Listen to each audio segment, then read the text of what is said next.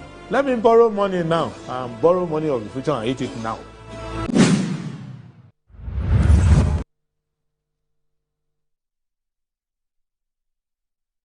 Hello, good morning. Thank you very much for joining us on Good Morning Ghana on Metro Television. Today is the 2nd of February 2026. Unbelievable, we're in the second month of the year, all too soon. That's how fast time flies. My name is Aldo Moro. Once again, I want to say big thanks for joining us on the show. It's the beginning of another week. We're grateful to the Almighty Allah, Almighty God, for making it possible for us to return here to join the nation's conversation on the big issues that matter to you and I. And the show goes all the way till 9:55. Let me say that the newspapers are here. We'll look at what the front pages of the newspapers are saying and on the online portals as well. So I'll start with the Daily Graphic. The Daily Graphic this morning is reporting that Bawumia sets sights on 2028. Rallies MPP for battle, sweeps 14 regions. UMAT confers honorary doctorate on Ibrahim Mahama. There's a President Mahama undertakes state visit to Zambia. The Ghanaian Times. Towards elections 2028, MPP retains Bawumia. He calls for party unity, rebuilding, restoring discipline. And there's also other aspirants accept results and pledge support. There's also President Mahama launches Share Park Resource Hub in Upper West for value addition. UMAT confers honorary doctorate degree on Ibrahim Mahama. Nanoye donates to Jawolu Special School on 60th birthday. The Daily Graphic has Ibrahim Mahama gets UMAT honorary doctorate degree. NPP flag bearer race, Bawumia grabs clear victory with 56%. Nana rallies MPP for Bawumia. I missed my prophecy going for counseling. L. Bernard. Tokono ECOWAS case, court rejects a Daily Guide. Sorry about that. Daily Guide. Thanks for drawing my attention to that. The Daily Guide. So Tokono ECOWAS case, court rejects AG's objection to amendments. That's with the Daily Guide. The New Crusading Guide, Bawumia wins NPP primaries with 56.48%, opens 33-point lead over closest rival. Prophet Uche's precise 56% Bawumia prophecy comes alive. Omega Herbal Bitters trademark battle heads to court. ECOWAS court dismisses Ghana's objection to Tokono's suit. In 2028, we'll let Ghanaians know our policies are driving Ghana's economic recovery. Akufo-Addo, AH chapter of AGBMFI, inaugurated as Dr. Sia Japon, is inducted. The Herald this morning is reporting that Apenyo marking others in danger after Bawumia's victory. Ibrahim Mahama's impact on Ghana's mining and green economy recognized. Viral video forces Jubilee House chief to apologize for shoving the military officer. That's what I should be saying. Ejaku decries cash for votes at MPP flag bearer elections as Abetifi Elon Musk face off as in Bill Gates. Controller suspends 2,563 salaries of public workers after nationwide head count. Medical Trust Fund courts private sector expertise for specialized care. The Ghanaian Publisher. NPP picks Bawumia for 2028. Minority leader hails Bawumia's victory, calls for unity. NDC applauds MPP's well-organized election. Professor Uche's 56% Bawumia call comes through. And then the Custodian. Bawumia is the chosen one. He calls for unity and discipline in NPP. NPP delegates not intimidated in a Futu constituency chairman. Prophet Uche's Bawumia prophecy confirmed. Bawumia is well prepared to lead Ghana, Akufo-Addo declares. Daily Post. UMAT confers honorary doctorates on Ibrahim Mahama. There's an AA chapter of FGB MFI inaugurated as Dr. Sia Japong is inducted. We are far advanced with the establishment of Women's Bank, Mahama. Bawumia wins MPP presidential tickets. And then you also have the Insight newspaper. Now, the Insight newspaper this morning is reporting that Mahama unveils Share Park Resource Hub. U.S. war on Cuba enters most brutal phase from blockade to asphyxiation. And the Ghana Medical Trust Fund engages private specialist hospitals to expand access to advanced health care. Akpomang land dispute, Dream Alive Construction CEO accuses 3 families of using land guards. A mega trademark war hits Accra High Court as CEO sues rival for fraud and brand theft. Saving lives under pressure inside rich hospitals' daily struggle. Mepe to get massive educational facilities as Togwi Kojo Hoje, the second cut saw to begin development project in his ancestral villages. And there's Ghana Medical Trust Fund engages private specialist hospitals to expand access to advanced health care. And then the last, but certainly not the least, that's what I should say, is the Business and Financial Times. It says banks to fund 60% of government capex in 2026, according to GAB. And the government signs $12.83 million AFDB grant agreement. Treasury yield dip nudges banks back toward lending rate of credit up in 4Q25. Economy loses $54.1 billion to illicit financial flows. And there's also Zenith Bank appoints Charles Boache Nimako as new board chairman. Now let's check out what the online portals are reporting this morning. So I'll start with City Newsroom. And it says microfinance operators back BOG reforms but seek more time. Ghana suspends citizenship applications for historical diasporans. Now, my Joe Online, running mate slot not a reward for second place, Miracles Abuaje. There's also Ghana leads call for $100 billion annual adaptation finance. Brian the Champion didn't shake Bamia, he split Kennedy Japan's base. Miracles Abuaje is talking. And then on Ghana Web today, you have a share code with Kennedy Japan. Penyo Markin speaks after MPP primaries criticism. Now, there's Nigeria failed you, brother of late singer Nanya recounts final moments after snake bite. That's very, very, very sad indeed. There were not anti-venom syrup, you know, in that local hospital where she died, and that's why she passed on. This is quite unfortunate. It's the thing about Africa, you know, we just don't value human lives enough. Why Nigerian traders may own the local markets, also on today's Ghana Web. Now, if you check out MetroTVOnline.com, now on MetroTVOnline.com, you have some very interesting and fascinating stories there as well. There's Police NAP 5 in connection with Nkasiem robbery. Ghana Badminton Association hosts first ever media workshop in Accra, and there's Mahama to embark on state visit to Zambia from February. Okay, so that's there's also the Ibrahim Mama receives honorary doctorates from UMAT. Bamia wins 2026 MPP flag bearership race with 56.48%. And there's also another story in today's Metro TV Online. I want to look at that briefly before I take my short break. There's Ghana's High Commissioner to United Kingdom and Ireland, Her Excellency Mrs. Sabazeta Benson, awarded Global Diaspora Trailblazer. So all of these, that's it for the newspaper and the online portals. So stay with us. This is Good Morning Ghana on Metro Television. Don't go anywhere.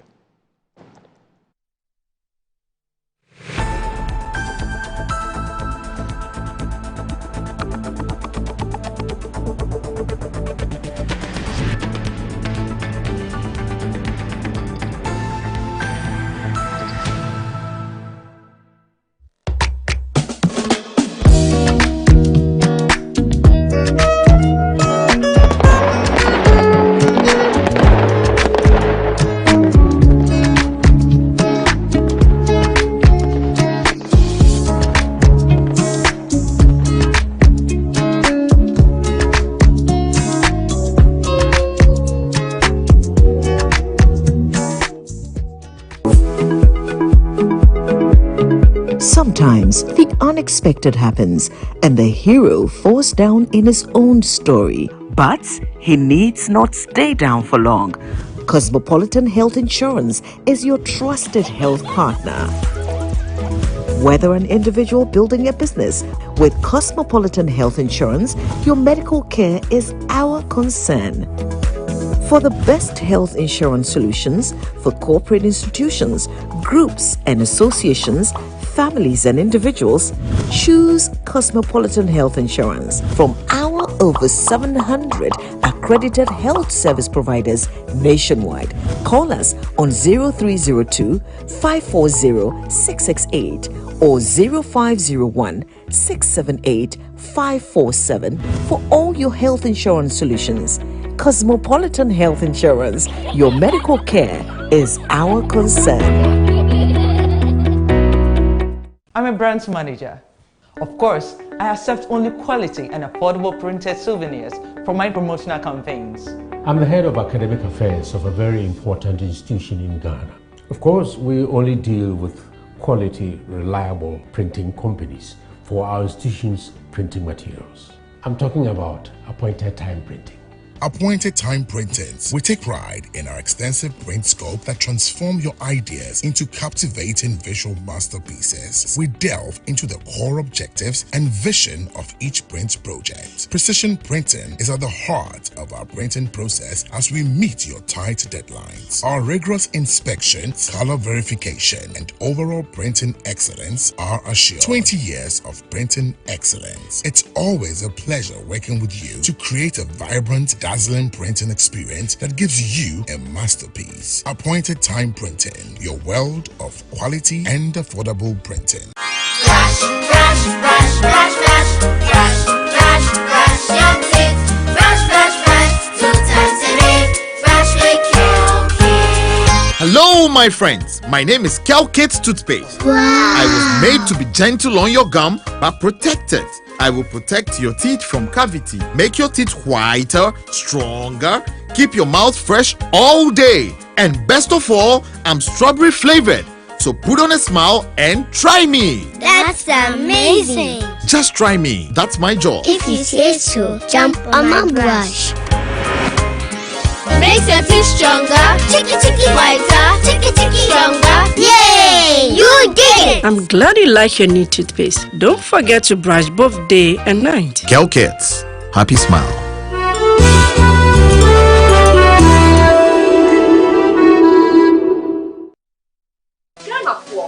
Chechi woni nara mi din ede baby dapa me dia de sonko kra na ebremo nya de to aduane mu ama waduane e dapa na me de bremo eno any some spices dey emu wa no bebre o various flavors ubenya eya akoko ubenya nantwie ye de gu jollof ma emu ye de ubenya ye de gu nkwan ye de gu froye mu ho na kope bito na ema waduane enye de unyimi nia ye nkon ye konko tie nyankofo eka Autant your communication, you all enjoy Uduba, that Samu spices. What in the essence of time?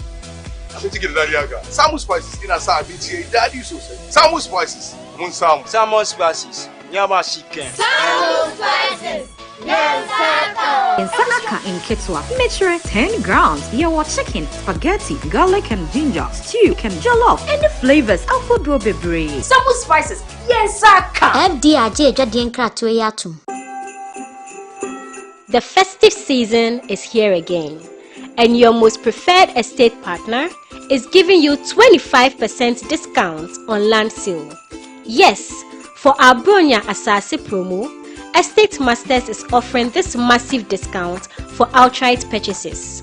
This includes free indenture, free site plan, and a free site visit. So what are you waiting for? Rush now and secure a plot of land while it is still hot. Reach out to us using the numbers below or visit our website at www.estatemastersgh.com. Estate Masters, your most preferred estate partner.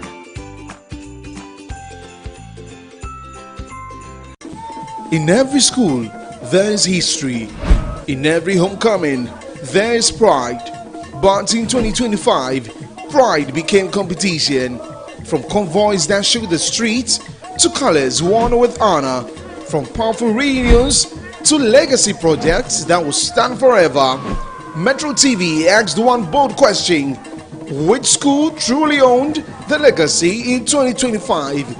Welcome to School's Homecoming 2025. Who is who? Send your school name, convoy videos, speech and prize giving highlights, and your 2025 legacy projects to 0550 090 702. School's Homecoming, my school, my pride. This event is sponsored by Zoom Lion and Appointed Time Printing. School's Homecoming 2025 is a Metro TV event supported by Original TV, Original 91.9 FM, and Metro Digital.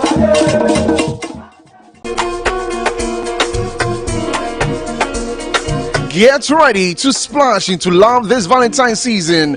Join the Campus Red Pool Party on Friday, 13th February 2026 at the Bayview Village, Atomic Junction. Rates is 60 cedis for singles and 100 Ghana cedis for couples. Time is 4 p.m. sharp.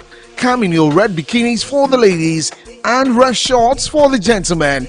Don't miss out on the fun, games, and vibes. Campus Red Pool Party. Love is in the air.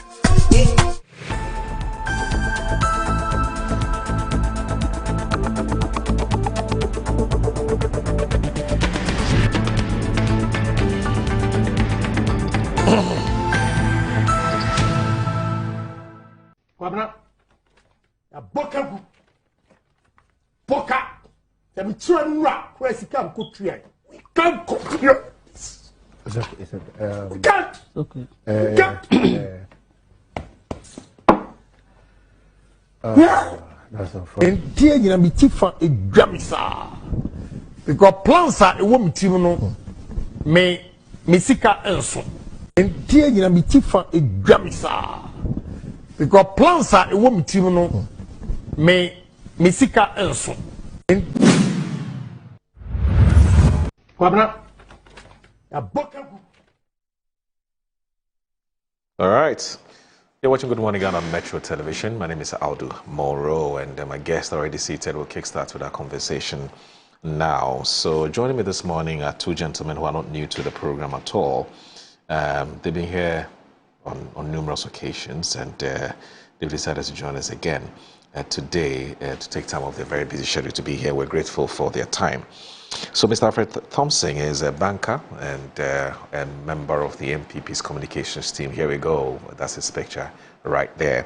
He's with us this morning. And also Mr. Sofo Tanko Rashid, a computer. He's the Chief Executive Officer of the Ghana Investment Fund and for Electronic Communication, GIFEC for short, and also a Deputy Director of Elections and IT for the NDC. Is with us this morning. Good morning, gentlemen, and thank you very much for joining us on the show. Good morning. It's good to see you. Yeah, nice to see you. Yeah. Well, how was the weekend? It was okay. It was lovely. It was lovely. Very lovely. I know what your lovely means. Very, very lovely. It's not what I would have ordinarily thought about, but for the you had a good race. Okay. Yes. But for the elections, MPP made the weekend in Ghana bright. Everybody know what we did, and it was lovely, peaceful, graceful, and rejuvenating the party. Okay. So it was good. Okay. And above all, Dr. Bawumia crowned the day. Victory. Okay. And it was good. All right. Very good. So like we say, Eja has come. And after what I'll call 6 months of intense and tense, in some cases, nail-biting, high-stakes, grueling, competitive, blistering, and nail-biting, how do you call it, campaign. What biting? Nail-biting. Nail-biting. Yes, nail-biting campaign. The MPP. In fact, in some cases it was tough. In some cases it was confrontational. In some cases it was adversarial. But the long and short of it is that you have arrived. And You're you now confrontational. have a flag bearer. You have produced a flag bearer for your party. And we saw the events that happened after the after the elections. It was a big event where almost all the, in fact, almost, no, let me say all the other contestants were there to pledge their full support to Dr. Mahmoud Bawumia, and so on and so forth. But we're looking at 56.48%. That's what Dr. Mahmoud Bawumia polled. Now, the Daily Graphic today captures it quite accurately, and it says Bawumia sets sights on 2028, rallies MPP for battle, sweeps 14 regions. Now, Samuel Dodu of the Daily Graphic is reporting this morning that at a frenzied mini rally with a crowd of party faithful, cheering deep into the night, former Vice President Dr. Mahmoud Bawumia last Saturday urged the New Patriotic Party to shift focus from the blistering battle for the party's flag bearership to the prime objective of recapturing political power at the 2028 polls. The rallying call, the highlight of a 15-minute victory speech at the story is on page 3. It continues on page 3.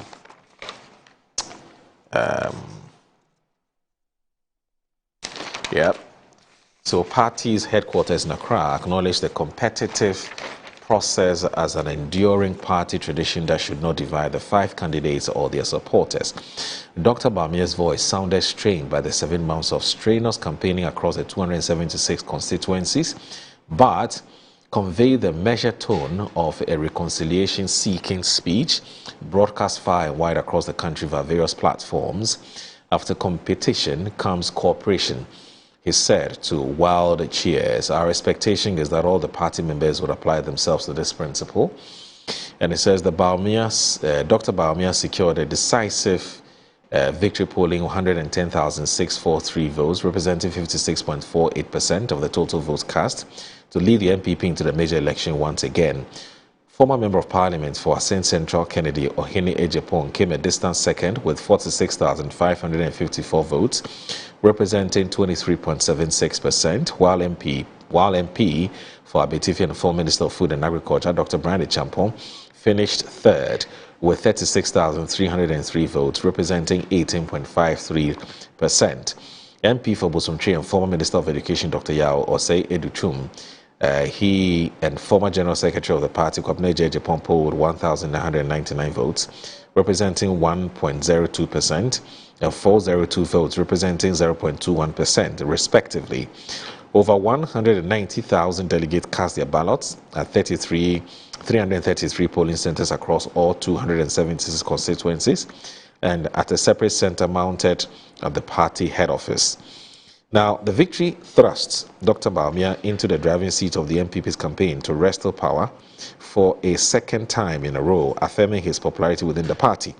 He was the MPP's presidential candidate in the 2024 elections, which the party lost on both the presidential and parliamentary front. And as the campaigning rhetoric during the latest presidential primary electioneering period went overboard, sometimes political watchers sounded a threat of division after the election.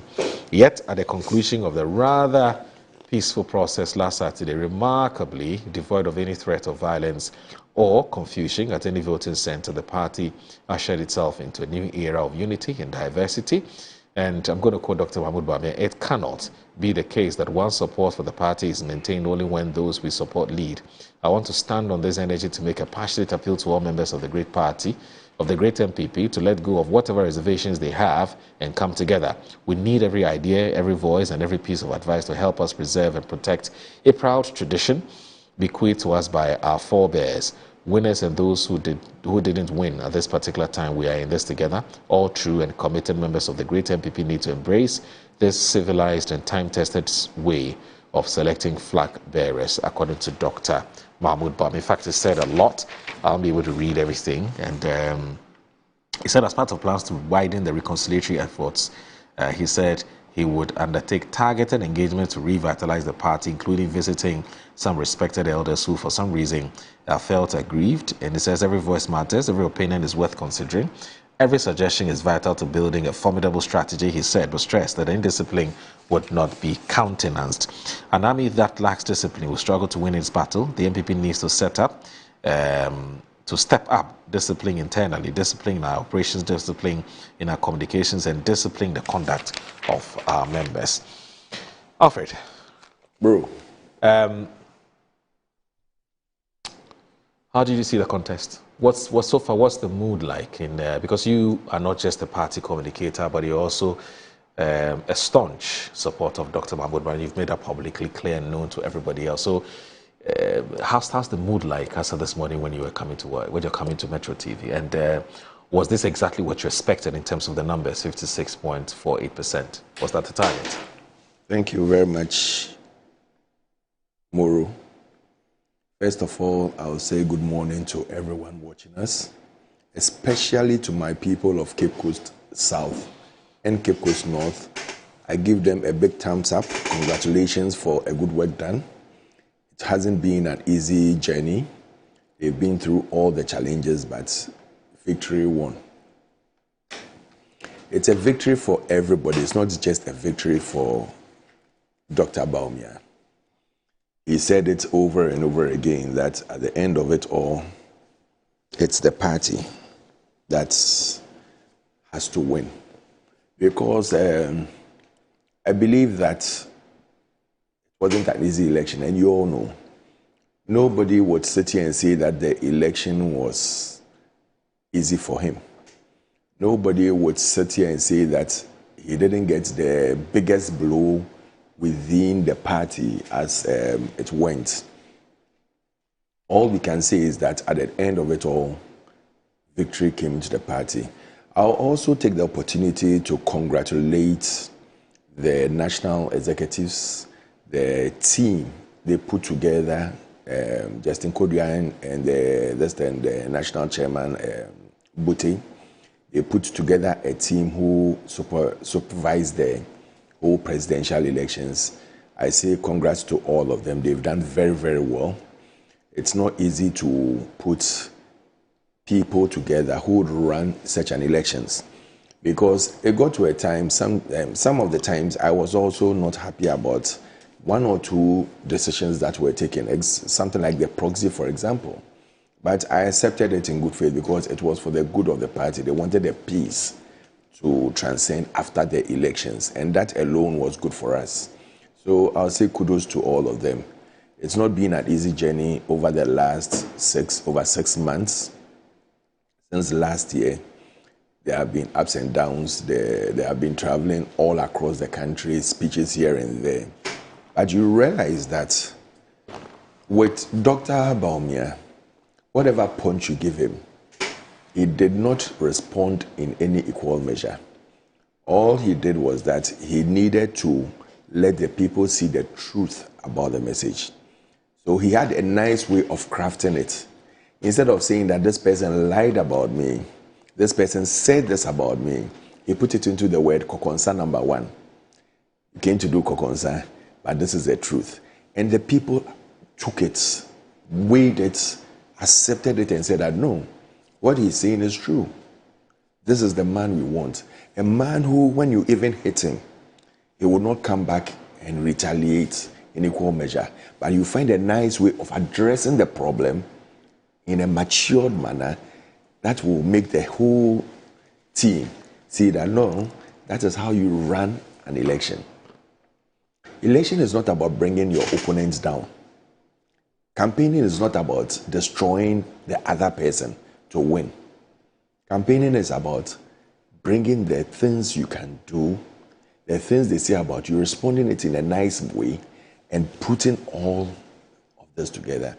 You've realized that over the last decade, this country is facing serious problems because the type of campaigns we run in this country, it's about pulling down. So by the time the president gets into the seat, the country itself is divided. When he's doing good, when he's doing bad, you can't even talk about it, because when he's doing good and you as an opposition person, you go and say it, hey, you have a problem. When he's doing bad and go and talk about it as an opposition person, hey, you don't like the president. So it's really affecting the presidency. And you realize that Dr. Bawumia is bringing a new dynamic into campaigning. He's changing the scene of campaigning. He's changing the aura around how we campaign in this country.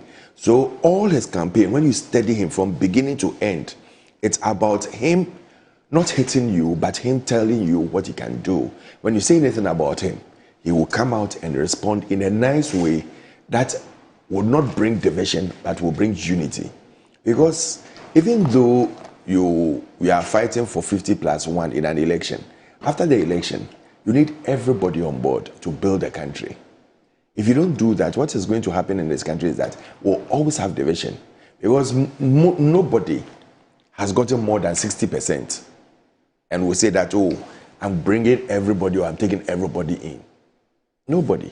So you realize that over almost 50% of the country, or the people who vote, not the country, 50% of the people who vote, or almost 50%, let's say over 40%, really do not want you to be the president. So how do we mend all these things? It's by the way you speak, the things you bring out, the challenges you are facing, how you address them. And if you address it in a matured manner, it tells everything. And I think Ghana should give Dr. Bawumia the chance to lead, and let's see the type of leadership he's bringing on board, the type of, the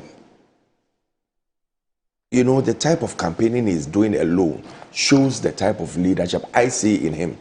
And I'll urge everyone to study it and do it. To those who could not win, I'll say that you have not lost. You have given him a fierce battle. It was deserving, because sometimes when you get everything on a silver platter, you don't value its worth. So it's good that you gave him that competition. I believe that your followers should accept the results as it is. They should agree that, listen, in every battle you go to, there's only one person who can be victorious. And once that happens, I tune myself that should the worst happen that doctor failed, what are we going to do? We should all accept it. We should work together. Whoever wins will work together, whether Kennedy, whether Brian, whether Educhum, whether Kwabena Japan, whoever wins will work with the person. Because it's the party that is important. It's what the values of the party and what you are bringing out that we need to put out there. It's not about the personality alone, even though personality also counts, because the person himself, whatever he's carrying out, is quite essential in whatever you are doing. So I would say that on the whole, I'll congratulate everybody. I'll congratulate the whole MPP, especially also the Osia Hene and the Etua Hene, that is the polling station executives. They decided to put everything aside, look at the way forward, and bring Dr. Bawumia as the leader, flag bearer of the party, and also grant him the chance to go for this second bid. Together, we can do it. The unity of this party is very essential in this next phase for the next 3 years. Because so far, I can say without blinking an eye that since the last year of NDC, I don't see any key policy they've brought out to really know the way forward of transforming the country. Even the flagship program that they themselves campaigned on, they haven't started it. So it tells you that they are still struggling to put their feet on the ground. We don't wish them evil, we wish them well, because whatever they do would affect whatever doctor comes in to continue.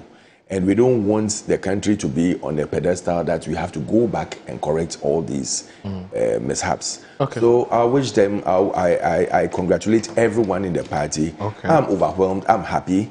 I'll tell you the truth, I was praying for more, but what we've gotten is good enough to go. Okay. And so we call everyone to come on board. Okay. Let's work together, let's put our differences aside, and let us build a formidable party. Okay. In opposition, let us be stronger than even in government. Okay. Thank you. Okay. All right. Whilst we are doing this thing, I saw Alaji and Tanko trying to collate the results now. I think their collation room didn't work, so he's collating the results here. Well, because he's now taking the phone and he's now putting figures together and things. So I wish him well anyway, your collation now. Speaking of which, there was something that he said specifically. I'm trying to get him to Responsible. I'm trying to That's get they're going to the put a coalition center together to monitor. Yes, the exact quote of they what had he a said. particular candidate, and when they started coalition and their candidate didn't win, they stopped the coalition. So he's now putting it together here. How do you know they have a candidate? But if you are come to do coalition here, look at his paper. Let's show his paper. If you are come to do coalition here, it means that you did coalition and it didn't work out for you. So you had to stop the coalition and come and do it here. As a deputy national elections director, I'll be leading a team of election observers to monitor and observe the MPP presidential election tomorrow, which was yesterday. Yeah. It says Saturday. We have also set up a collation center for the purpose of collating their results at the end of the polls because we don't trust them. We're doing this in order to protect our democracy. We don't trust the 38.2% group when it comes to internal elections.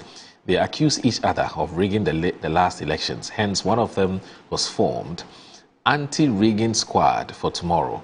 It is alleged that some ballot papers have been thumb-printed already for one of the candidates are waiting for tomorrow. It will be an interesting contest tomorrow. We need to be sure they don't cook up figures in collaboration with their friends. EC, hence, our monitoring role for tomorrow. No rigging for tomorrow. And it says, find below already thumb-printed ballot papers, riggers. Where did you come across this already thumb-printed ballot papers? Moro, let me say good morning to you and my good friend Alfred. He's in a joyous mood this morning. So, yes. I also happy. And the good people of Bimbilla constituency and that of Ulensi constituency, I wish them well. That's my hometown. You know, Oh, okay. I'm inviting you there, Alfred, very soon. Okay, It's a nice place. You like it. Bimbilla is for Nitiwule. Yes, the Honorable Nitiwule is there. Did you stand there? Where? Did you stand there in the last election? Oh, I've never contested parliamentary. Will you contest? It's not on the table for now. So Okay. Well, you see, Moro, this group, their internal elections, if you are a political party and you are not interested in their internal elections, then you don't know what you are doing as a party. Okay. Now, watching them from the 90s up to 2007, they've been doing something interesting in the way they organize their internal politics. Now, we saw it. In fact, I just want to take the latest, but that was the 2007 one. Okay. When 17 of them came up and contested, it went to a second round. Alan had to left the race for Nana Akufo-Addo. At that time, Nana got 47. In fact, he got 47%. Yes. At that elections. Yes. They didn't go for the second round. He stepped down for him. Yeah. Now, when they got to 2014 or 2015, they did another primary. In fact, there was another one in 2010. No, before the 2014. Unless you want to fast track to 2014. The fast track one. Okay, 2014, so, that's fine. Now, if you look at that one, okay, Nana rating increased. It increased drastically. I mean, clearly, you could see that he moved from that one to 94.35. From the 47, he continued to increase his rating in the party. That's a fact. Yes, and he got to 94.35. I'll tell you why. Now, with this one, it helped him to win the election 2016. It was very clear. That means he has full control of the party. The party was behind him strongly at that time. That's why we didn't find it easy in the 2016 election. Now, you come to the NDC. It means there is a history of a candidate, when you are repeating a candidate, his rating increase in the party because you presented the candidate the first time, then he's rejected. The party thinks that no, let's bring him back. Then the party feels that no, he's a strong candidate, let's support him. And then they increase his rating. If you look at His Excellency John Dramani Mahama, when we lost the 2016, and then we came back in and that was in 2019 to do our primaries. At that time, we had a lot of candidates contesting him. At that time, he got 95% in the 2019 elections. Then 2023, there was another contest. He rose from the 95 to 98.9. In fact, it was just 99 because you round it up. That's 99%. And we're dealing with delegates of 297,000. That was the votes he got. Over 300,000 delegates voted. It was only one person competing. Oh. Thank you very much. You see, you should add that. You see, we are all students of statistics. And you know, whether you have a lot of, then you have one, you are referring to the contest. If the people feel that, look, this person you are bringing back for the second time, we will not like the person.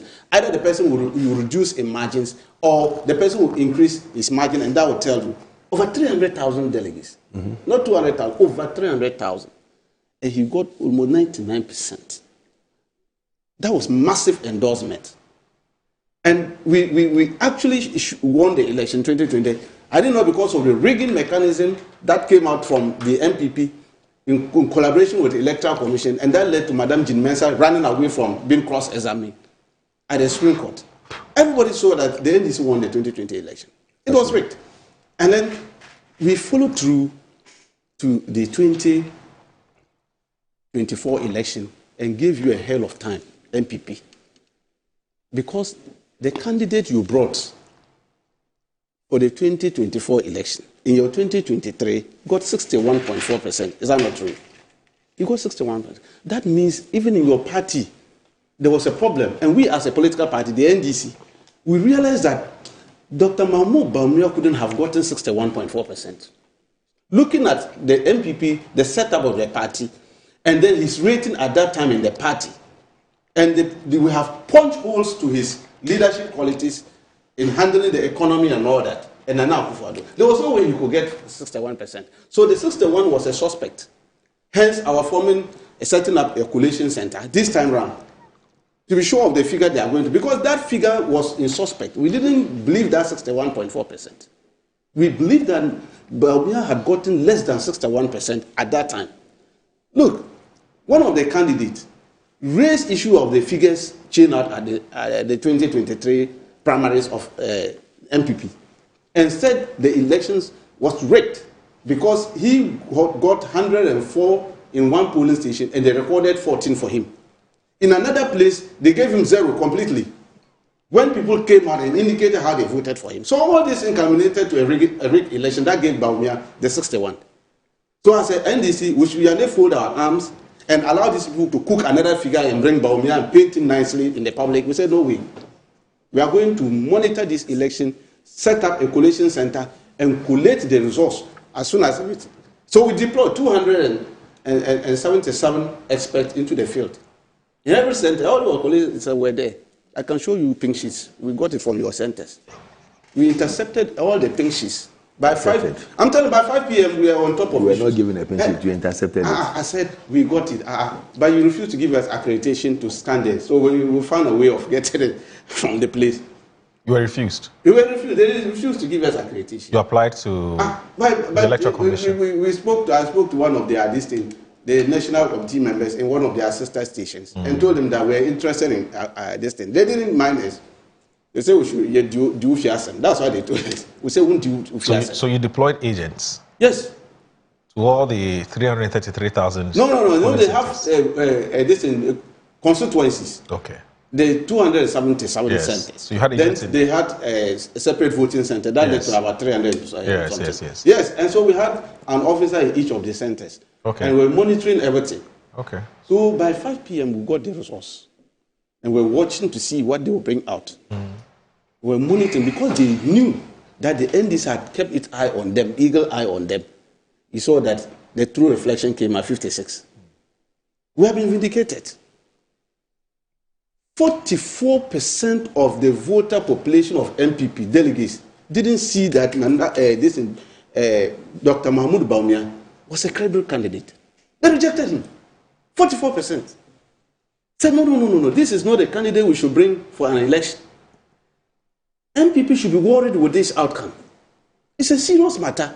You go to a contest, you see that, I've shown that I have pink sheets. Your pink sheets, Alfred, watch. I put it on my timelines. You think we cooked it? It was from your centers. What did you say? What a fantastic job from our observers. Yes, our group. They did in very the field. Well. Yes. Our collated results so far indicated Dr. Bawumia is leading with an interesting result coming from Northeast region. Example, Yagaba Kubori. And you say DMB 379, Ken 0, Brian 0, Editum 0, Kwabena 0 will collate from their own pink sheets. Yes. And you actually put it up? Yes, we have it. We picked up this. It's from them. We have eagle eyes. We are all over the place. You see, we are a serious political party, NDC. So we wanted to be sure that the true reflection of the delegates is what is going to be brought out. And thank God they brought the 56. And that's what we also got. 56%. It should be a worry to them. You are dealing with a delegate of about 200,000. NDC, we're dealing with 300,000. And let me tell you the interesting thing. Why they sat at Alisa Hotel here and did this kind of plan to cook the process for Dr. Mahmoud Bawumia. Do you know that the current polling stations we have in this country is 40,975? What they use is the 38,000, the old one. Really? Yes, they use the 2023 data. That's what they have used to run the election. The data they use, they are polling station executives. Is continuous with polling stations. Do you get that? Yes. That's what they do. Yes. Like the NDC. So when we are designing our delegates, we design it based on the polling stations. Yes. Now the polling stations that they are using currently is a 2023 one, the old one, 38,600. Now in 2024, the Electoral Commission increased the voting center, which is like polling stations. Yes. To 40,975. Yes. So if they had gone to do a reorganization of the party, they would have factored in these new 2,000 plus polling stations and create polling station executive for those centers. Okay. Are you getting it? Okay. And the delegates list would have increased. And this number, if this number had increased, Dr. Mahmoud Bawumia would have lost the election.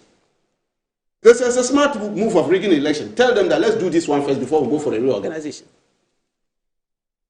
Interesting. That's what they did. I told you that the Alisa group, they were smart people.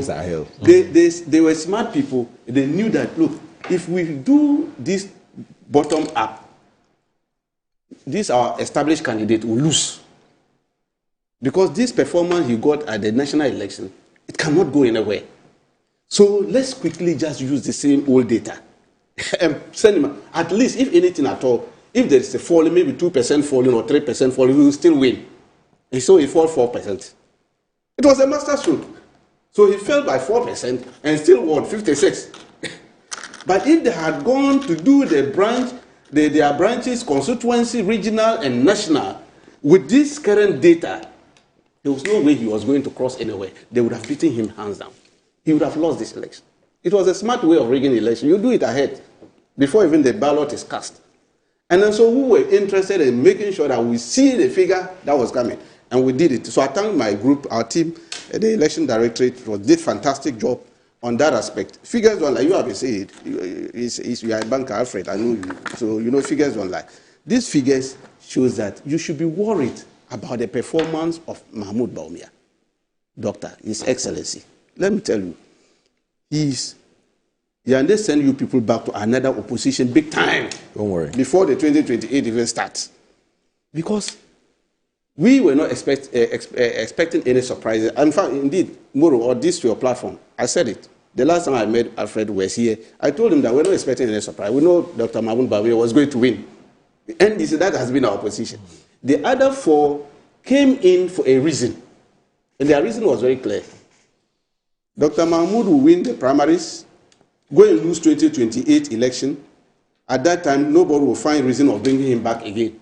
Because for the 38%, he's likely to go down. If he's going down from his own party, do you think the general public will have interest in your own party? They don't like, they have brought you down to 56, and you, national party, the election, people should bring you up. So he's likely to go down from the 38. So he will lose. So no serious political matrix will bring him back. Then, in that case, it paved way for these four. You saw their speech at the acceptance this thing, when they were accepting defeat. Did you listen to what they were saying? What did they say? That tells you. That's why if you look at our this thing, our press this thing, congratulating you people, we indicated, we hope that it's a genuine acceptance, whatever they are saying. Because one of them said, I know there's tomorrow, so let's wait and see what happens tomorrow. One of them stated that. And that anything can happen. It's telling. Before even he could go there, he said anything can happen. And even went further to say that respect each other. Who said that? Is it not the Canada Japan said it? He said it several. And so you know them. They start in front of the cameras and said all these things. So we are watching you closely. The NDC, for us, we are good to go. Okay. We already know the candidate. We know his weaknesses. We know his strength. All right. And we know the party itself is in tatters currently because now they are now going for reorganization. Can you imagine? After voting your presidential candidate, they now want to go and do reorganization.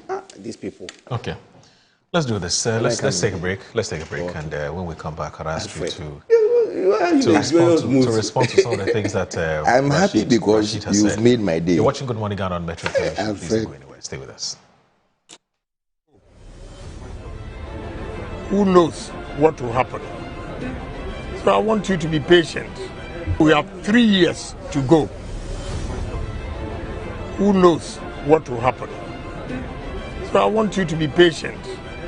Don't say that no can, no vote. No can, no vote should be out. Let's come together as one people. But at an appropriate time, you see how things unfold. Don't worry. God will take care of you.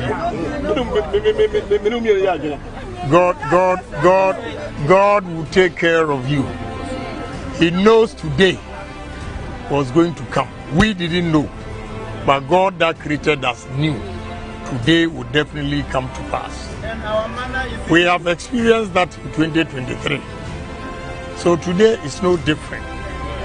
So I'm begging you, stay calm and let's see what tomorrow has for us. Thank you very much. Praise the Lord. We praise Him for all the new things He's done for us. Praise the Lord. No, a waste of time. Don't you miss I believe worshiping with others please, and praising God? No. So what I'm telling the youth is that instead of spending so much time, look, on religion like this, you see, my people are doing really well today with these photographs.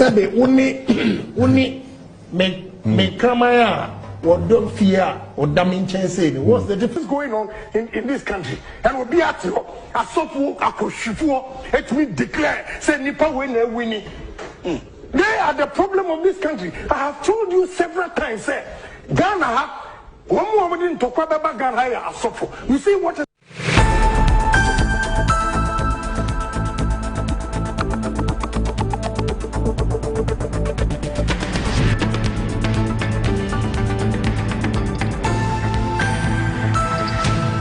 Are you a headmaster, headmistress, parent, teacher, or an educator looking for high-quality textbooks for preschool, primary, and junior high school students?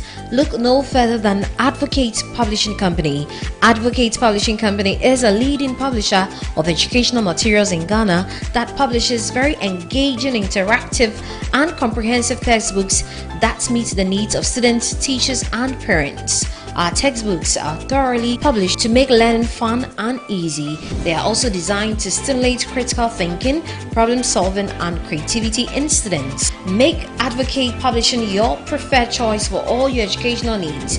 Explore our range of textbooks and educational resources. Visit us at the old GNTC yard near Kingsway, Accra.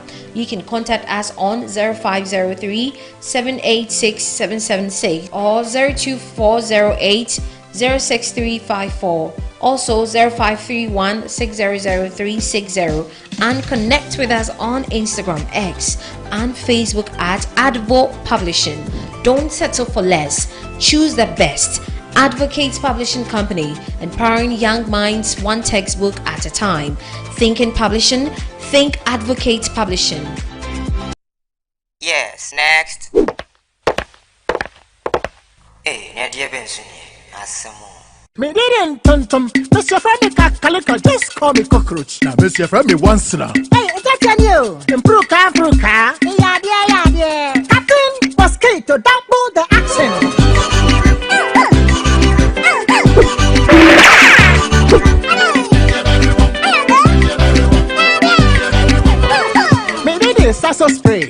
Mr. Soquel. Yeah, go to Masa Satedunya.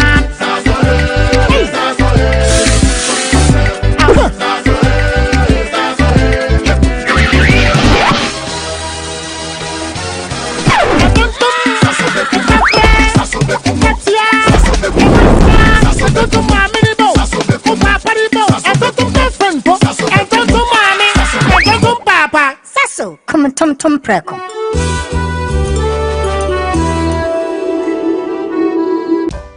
In my line of work, a confident smile is everything. Kel Charcoal Toothpaste keeps me on top of my game and ensures my smile is always radiant and bright.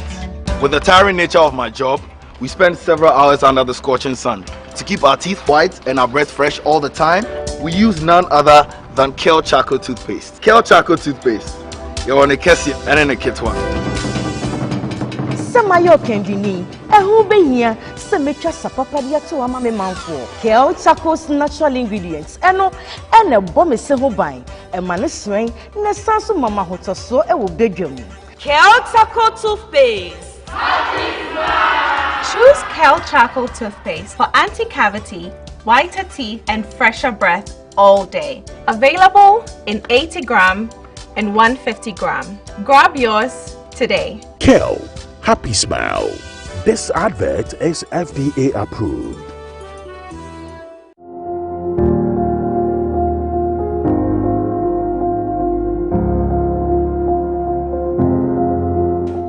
Zoomlion Private Services Limited, your waste management expert. One of the most innovative aspects of our business is our commitment to adopting cutting-edge technologies and sustainable practices in the waste management industry. We have invested in modern waste collection trucks, digital payment systems. We have also implemented efficient waste segregation systems and also developed strategic partnerships with our various stakeholders in the waste management value chain. I can talk about our innovative approach that enables us to reduce waste disposal costs, also minimize our environmental impact, and provide our clients with seamless customer service experience. We are the waste management experts. We are the number one. The 15th Gold Bond RTP Awards 2025 is here. The prestigious award is slated for Saturday, 7th February 2026 at the Cranton National Conference Center. Red carpet starts at 6 p.m. The event will also award the top 10 most performed public company CEOs of 2025 with lots of artists performing on the night. The 15th Gold Bond RTP Awards is powered by Big Events Ghana and sponsored by Gold Bond, Visa Kin, RTP Media Training Institute, RTP Skills Development Institute, RTP Mall, AgriFet Ghana, CocoFit, Knee Fashion, Coco Trade Ghana, Ride Along, A to Z Auto Services, and Specialized Mineral Water. For Moro Awudu to win the Best TV Current Affairs Show Host of the Year award, dial *920*111# and enter nominee code 175 to vote.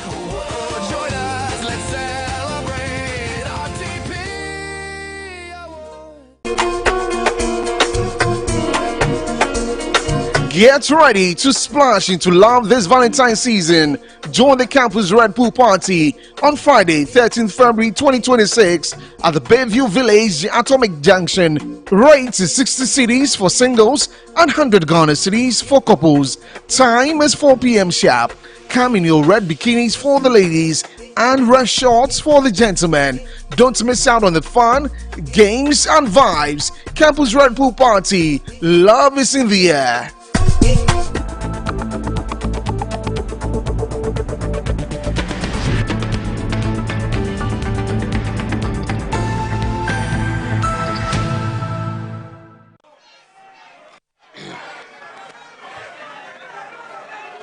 Your Excellency, the former President, Nana Addo Dankwa Akufo-Addo, Acting Chairman of the party, the General Secretary, distinguished members of the Council of Elders, honorable members of Parliament, our minority leader, our hard-working national, regional, and constituency executives, electoral area coordinators, polling station executives, former flag bearer aspirants, fellow Kukrodites, ladies and gentlemen. I want to start by thanking God Almighty for making this day possible. I also want to thank all the tens of thousands of delegates who voted in today's election. Officials of the EC, security agencies, the Presidential Election Committee, the media, and the generality of the Ghanaian people. Your vote, your work, your coverage, and your general following have all contributed to getting us thus far. It is with a deep sense of pride and humility that I address you this evening, following what has turned out to be a blistering battle for the flag bearership of the New Patriotic Party. To secure anything precious in this life, we must be prepared to fight the hard battles, prepared to work hard, and be prepared to withstand difficult circumstances. I am glad that you and I have successfully fought the hard battles, worked hard, and withstood the difficulties that came our way. And tonight, victory is for all of us. I am grateful. The MPP is grateful to you all, and Ghana is grateful. I need to reiterate from the outset, our tradition has an enviable history of selecting leaders largely based on the mood of the party. At any point in time, our party unites around an individual, usually the best bet for national elections and governance. This individual usually emerges meritoriously on account of loyalty and contributions to party growth. It is our members' way of rewarding loyalty, vision, competence, and sacrifice. Our members have done this meticulously and repeatedly. As democratic space setters, we need to respect the wisdom and the decisions of our members represented by the delegates. It matters not which side you supported. Winners and those who didn't win at this particular time, we are in this together. All true and committed members of the great MPP need to embrace this civilized and time-tested way of selecting flag bearers. Political parties are assemblies of like-minded people. Whilst we may believe that our ideas are the best, we should be prepared to accept that there might be other ideas that may serve the larger interests of the party. As it is often said, after competition comes cooperation, and our expectation that all party members will apply themselves to this principle. It cannot be the case that one's support for the party is maintained only when those we support lead. I want to stand on this energy to make a passionate appeal to all members of the great MPP to let go of whatever reservations they have and come together. We need every idea, every voice, and every piece of advice to help us preserve and project a proud tradition bequeathed to us by our forebears. Let it not be said anywhere on any day that the party of B.J. Darochi, Peter Alagete, Odoy Sykes, J. Kufuor, Professor Mike Okwe, C.K. Tedham, J.H. Mensah, Aliu Mahama, Nana Addo Akufo-Addo, among other great patriots, could not handle disagreements as natural ways of stating alternative positions.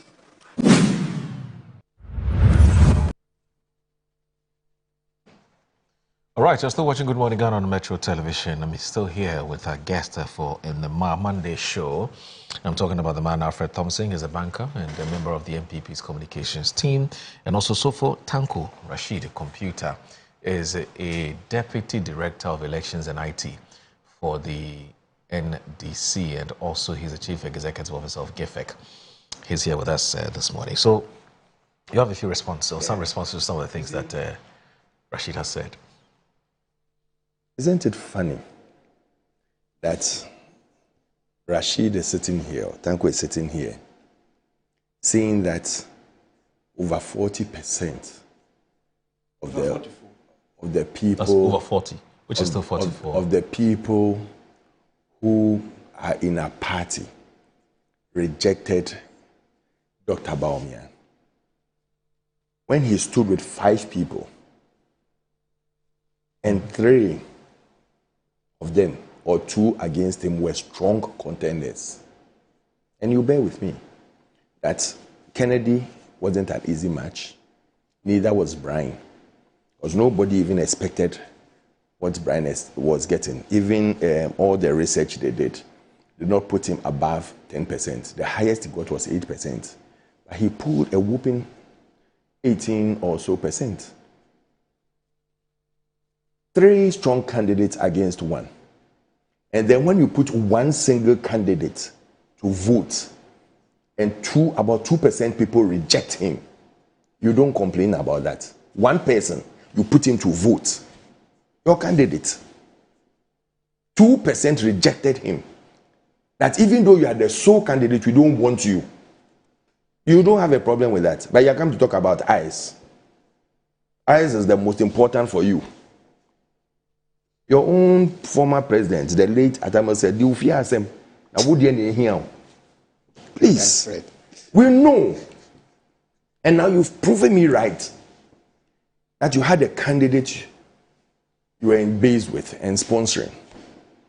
Because no pink sheet is given outside the party agent.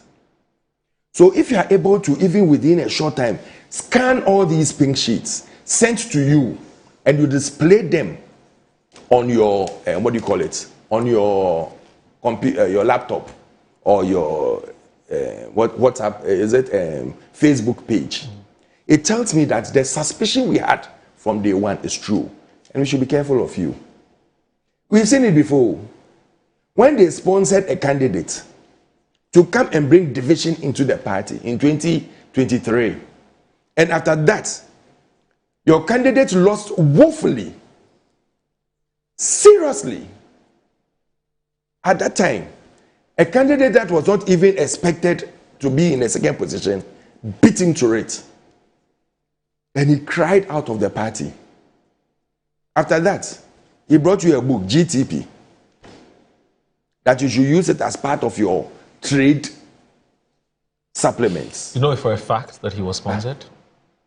Or you suspect he was suspended? He was funded? Everything he's saying is ideas and thinking. Everything I say are things we believe in and are thinking. Okay, that's fine. So, it's important. But the one I'm talking about the GTP book being given to their their leader, which is our president, President Mahama. It's a fact. That's a fact. Yes. Everybody saw it. When he handed over, this is my GTP book that I'm bringing to you. You are working together. Party. Can I land? Why are you You are just doing your tabulations. Isn't that what all the political parties would wish? We do what? That if you it wasn't his manifesto. Contest. It was his book that he was writing. Yes. If you go into a contest and you lose the contest and you cry out of the contest and you decide that I'm forming my own forum or whatever you call it, and come and challenge the whole thing, and all you were doing, and even up to date, all they are doing is to attack MPP. Okay. Isn't it a sponsored candidate? Don't we know their modus operandi? Yeah. What were some of the people in this particular elections doing? Attacking Dr. Baumia, trying to destroy his image. But oh, ye God of heavens, the person who God has ordained, nobody can touch. The more you destroy him, the more he stands tall. They should do whatever they like. They can go on and continue with it. Okay. He even mentioned that they have a smart rigging. We are smart rigging people, so they have a smart rigging process that they are doing. That's why they went to form the coalition center. You form 270 coalition centers. It tells me that one particular candidate gave you all the coalitions within all those centers. Okay, let me ask you this. What was your target going into this election? I mean, the Bamia camp. 50 plus 1. Okay. So all we wanted to do was to win. Because it got to a point where we realized that they wanted to push this into a second round. Right. So all we needed to do was to get a first round victory. So anything above 50 to get a first round victory was okay for us. So whereas Rashid sees this turnout as a reflection of the fact that Bamia is not that strong in the party. He thinks. That's what he thinks. You see it as a case of the other competitors being very strong. And that's why Bamia couldn't get above what he got in the last election, 2023. I think I want to be clear on that. What I'm saying is that the other contenders were strong. The last election, it was a 2-horse race. Yeah. This election is a 3-horse race. Okay. In terms of the front runners. In terms of the front runners. So it's a bigger election than the previous one.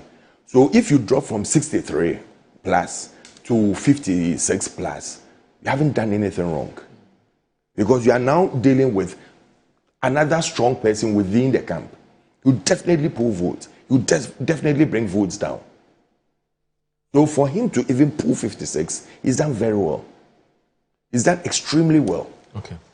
Because you are not dealing with small horses.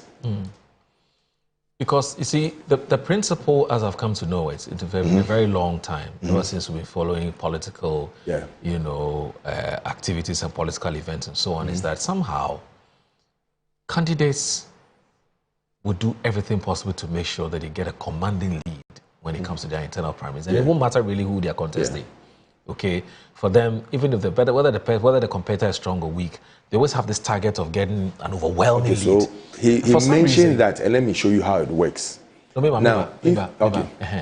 some reason, and I don't know why that's the case, but the numbers for them has a certain political, implication. Also has a psychological implication. And so you'd notice that, and I recall that when John Dramani Mahama in 2020, must have been 2019 or so, when it was going into the 2019, presidential primaries, I heard the MPP say that, look, John Dramani Mahama must get a certain figure. And I recall, I can pull that story, that he must get a certain overwhelming figure in the party, because at the time, the persons who were contesting, like the Dr. Before, the former central bank governor, and I believe the likes of, I believe, Professor Labi and co. And there was this whole talk about the fact that he must garner a certain number in order to show that indeed he was only key contender. He was the man of the moment, And so both of you have always, have always wanted that. So I don't know why this time around the issue is about let me just win. What has changed? When John was doing that, President Mahama. The key contender was Dr. Dufour. The rest were just like the others who are following. So, and we also what happened to Dr. Dufour, what they did to him before the elections. So we know what went on. But coming back to the main issue, listen, when you have the first election, what happens is that you now start organizing from the polling station up to the top. That is where you put all your systems in place to make sure that majority of the people who will be at the polling station level, who are going to be the base of the party, will be your people who will vote for you. And that is what happens in all political parties. However, this time, we didn't do that. We took a different approach. We said, listen, let these people still stay and let them be the people who will vote before we start organizing the base. We knew why we did that. The national executives knew why they did that. Because, listen, you can't always go the same way and expect to get different results. You need to sometimes look at the dynamics. And we realized that there was going to be keen competition and a lot of acrimony if we don't do the presidential first. Okay. Because with all that had gone on, if we do the presidential first, it's going to give leeway to the base so that people who are really going to work will be at the base of the party. Okay. It wouldn't be someone sponsoring someone because I want to become a candidate. And it helps in shaping your party. So what you see are the same old people who voted 2 years ago who are repeating the vote. And that is where a third contender came in who also pulled a mighty 18%. Otherwise, it would have been a clear and straight victory for Dr. Bawumia. Okay. So when you look at the dynamics of every campaign that goes on and every particular season, and that's why I keep on telling him that even in the, in their last election, and that's why I gave you the statistics that, listen, over 2%, when he was going as a sole candidate, they rejected him, their candidate, but he still won the election. In our constitution, and they know why they put it in our constitution, when there are fierce fights, the only thing they need is 50+1. Okay. And that's why it's in our constitution that the presidential candidate should always get 50+1. It's not for nothing. So once the person has crossed that line, it's okay with us. The rest, and I'm telling you, this 56 is going to reflect in the 2028 election. Because it's something that now their way of trying to sponsor people to come and destroy their party is not going to work. Tanko cannot sit in his office and get someone's agent, scan all the documents and send it to him and tell me that he's put anti-rigging mechanisms in place for us. So because they don't trust us and that they have sponsored people to go to every polling station to get this done. The only person who gets the pink sheet are the agents. So if you sit down and you get a colored pink sheet, it means that you are in collaboration with the candidate. If I want to go into details, this studio won't contain both of us. So I leave it at that for people who are discerning and are listening to judge for themselves.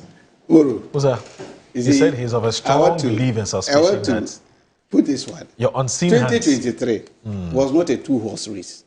It wasn't. Right. That was a what? He contested with 3 other key party members. Who are veterans. He doesn't see them as key. No. If somebody has been in parliament for over 4 times, the person has contested elections severally. Yes. You think the person is not a key person? Who is that? Akoto, Osei Akoto. How much did he get? He was a member. What was his results? That's what I'm saying. Like, that's why when you say 2-member race or 3-member race, what you are saying is that you look at the key people at the forefront. What are their results? The thing is, we are saying that no matter what you're looking at, those who contested are veterans politicians. Oh, please. They've been in the game before even Dr. Mahmoud Bawumia thought of even joining political parties. He was a governor. You know when he joined? No, he joined people in 2007. He told you that? Your party people are even telling us that they gave him cut for a convenience. You see, we are saying that at that time, your party didn't even see him worthy to be your presidential candidate.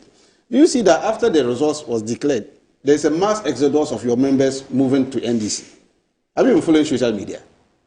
They are going looking. Thankfully enough, we Since are yesterday they are moving to NDC. On the NDC, a lot of them. We can even put them. I can give you names. Jennifer, one lady. She was one of your key Jennifer Quinn? Yes, they are run all of them. Jennifer Quinn is still the deputy director of communications of MPP, so you should get his facts right. She's posted on her Facebook. She's posted. She left your party. She's joining NDC. Jennifer Quinn. It can never be. Jennifer Quinn will. Maybe it's another Jennifer, but it's not Jennifer Quinn. Oh no. Just go ahead. You see, they are running to NDC. And even one of the key campaigners, I think I saw her on TV, and one of the bloggers put it out there. She gave some analogy and said, Bawumia will never be a president. They will vote for him. That's Duncan Williams' sister, if you want to know. See, so I'm saying that this That's Duncan Williams' sister. The one we're told they had to meet with Earl Bernard to decide on who should lead the MPP. That's the sister. Allow him to talk. Allow me to talk. So I'm just giving you information. So I'm saying that the figure of Dr. Bawumia should be a big worry to you people. It's not. It should be a very big worry to you. In the sense that you can't have a candidate who is declining in terms of rating in your party, and you think such a candidate can beat a formidable political party like NDC. How is it going to happen? This current NDC, as it is formed, very formidable. And interestingly enough, what is even making the party so formidable is the performance of His Excellency John Dramani Mahama in government. The goodies he's bringing to the good people of Ghana. The life changing he's bringing to Ghana. You see, so a good number of your people are saying that if we had gotten a very strong candidate rather than Dr. Mahmoud Bawumia, it would have done them some trick. At least they would have brought them up from where they are now, but not to win elections. And I'm saying that it's very clear. The figures don't lie. You've seen the figures, and we have put it out for you people to see. Don't downgrade the other candidate and think that they were not formidable candidates. They were. These were MPs. Look, Akoto has been a member of parliament. Go and see his performance in his constituency over the years. Dai Nimo contested. This was not the first time Dai Nimo contested the presidential. He contested that before. You see, so these were formidable people. But the establishment at that time, in fact, coerced everybody to follow Bawumia. They did everything. Unfortunately, the party still, at that time, thought, no, he wasn't the right candidate. They gave him 61. Now, today, they brought him to 56. Something is telling you people. Something is telling you. And so, if you look at the virtual members, there are some senior members who describe themselves as virtual members of the party. They are watching closely, and they are saying that, look, this one, 2028, is a foregone conclusion. They should not waste their time in MPP because the candidate they are bringing nothing to change. And interestingly enough, in his acceptance speech, did you hear him say that he wants to continue the legacy of Nana Akufo-Addo? Yes. Good. Gracious God. Why? Look, they need to peg themselves from Nana Akufo-Addo. If they are for what reason? A lot of things are going on. Haven't you seen President Kufuor said, at baby, I know me a grandma. Policies, he himself, your key, one successful leader of the Danko Buzia was Nana. This is President Kufuor. He has been the only successful leader in that group, and he sat down, watched you people implement policies that has made the country a laughing stock in the eye of the general public, to the extent that he himself agreed that look, Mantiasi. He mentioned a lot of policies you people put out there that caused this disastrous defeat that you got in 2024. And now you are coming to say, I want to continue the legacy of that man. How can you do that? How can you continue the legacy? Look, that legacy just passed by Electoral Commission and see the legacy there. One of the legacies is lying down there. A very big hole. Of almost $90-something million. Sunk in there. Is that what you are bringing back? Is that the legacy he is coming to do? The haircut that he gave to these our old men and grandfathers who died. Some of them, in fact, publicly, one business tycoon, he was shedding tears publicly about what you people did to him. Collapsed his business. And the man finally died. You see, these are the things we are talking. You want to come and continue this kind of legacy. PDF legacy is still there. You want to continue those things. These are the things we are talking. So please, let's be careful. And we want a strong opposition from you people. But what is you are coming to do? Ghanaians are not. Look, I've been saying it. We are not too much angry. We should be angry and force these people to come and kneel down and beg for apology. I apologize to a good people of Ghana for what you made us to go to. Today, Alfred, you go to Pumps, you are buying 9.9. Is that not what you are buying at liter? Today is going up. Are you not buying Today is going up. So these are the things we are doing, and we expect that the good people of Ghana will continue to vote for the NDC. Okay. His Excellency John Dramani Mahama is on top of issues, and we are not going to waste our time on this because let me tell you, they can even start campaigning today. Okay. What are they coming to bring? All right. Let me do this. I initially said I had also cited a post on social media by one Jennifer Quinn who said she was going to pick up an NDC card. I want to sincerely apologize for that. I think it's Jennifer Opong, not Jennifer Quinn. Now, Jennifer Opong, I'm told, is a But you didn't get it wrong. That Jennifer is Jennifer. Yeah, no, it's not Jennifer. They are two different things. Jennifer Quinn is the deputy director of communications. Jennifer Opong. And in fact, I've seen pictures of Jennifer Quinn who actually went to. She was at the. Yes, I told you. Dr. Mahmoud Wahia. So I sincerely apologize for. There's actually Jennifer Opong, not Jennifer Quinn. So she's also a Gaji, thank you very much, and also Alfred, thanks for the quick corrections. And so and just to add to what you are saying on her Facebook, this thing she's written, NDC members should pay me for all the campaign messages I've given them for 2028. Anyway. When I tell you that these people have paid people to come and destroy their party, you don't understand. Hey, Alfred. You think we don't know you? Let me read a few messages. You think we don't know you? Let me read a few messages and then we can continue with our conversation. We have to wrap up on this and look at because Tanko, there's also some issues boiling up in your camp. No, they don't have issues. The general secretaries. Do you have issues? We don't have. The NDC. They don't have issues. To take up some positions to resign 6 months ahead of time. It's also it's generating some very interesting reactions. Big deal. Don't worry. Anyway, so Gaji, who is they are party boy, and then they will see. Gaji, who was with one of them used to be, but Gaji is with the Ken or was with the Ken because there are no camps anymore, but was with the Ken team. Says that congratulations to Team DMB. The party will unite behind its new flag bearer and work for victory in 2028. God bless you. For Team Connected. We fought a good fight. Well done to all of us. There's always opportunity to rebuild and come stronger if another opportunity presents itself. Great work to us all. God bless, Guy G. And it says, please correct the fact, Moro, before something happens. Jennifer Pong is in London, not Jennifer Quinn. Thank you very much, Guy G, for that.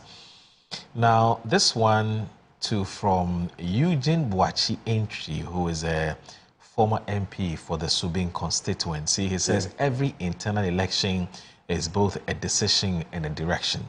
Let's use this moment to prove that politics can be decent, dignified, and driven by one goal.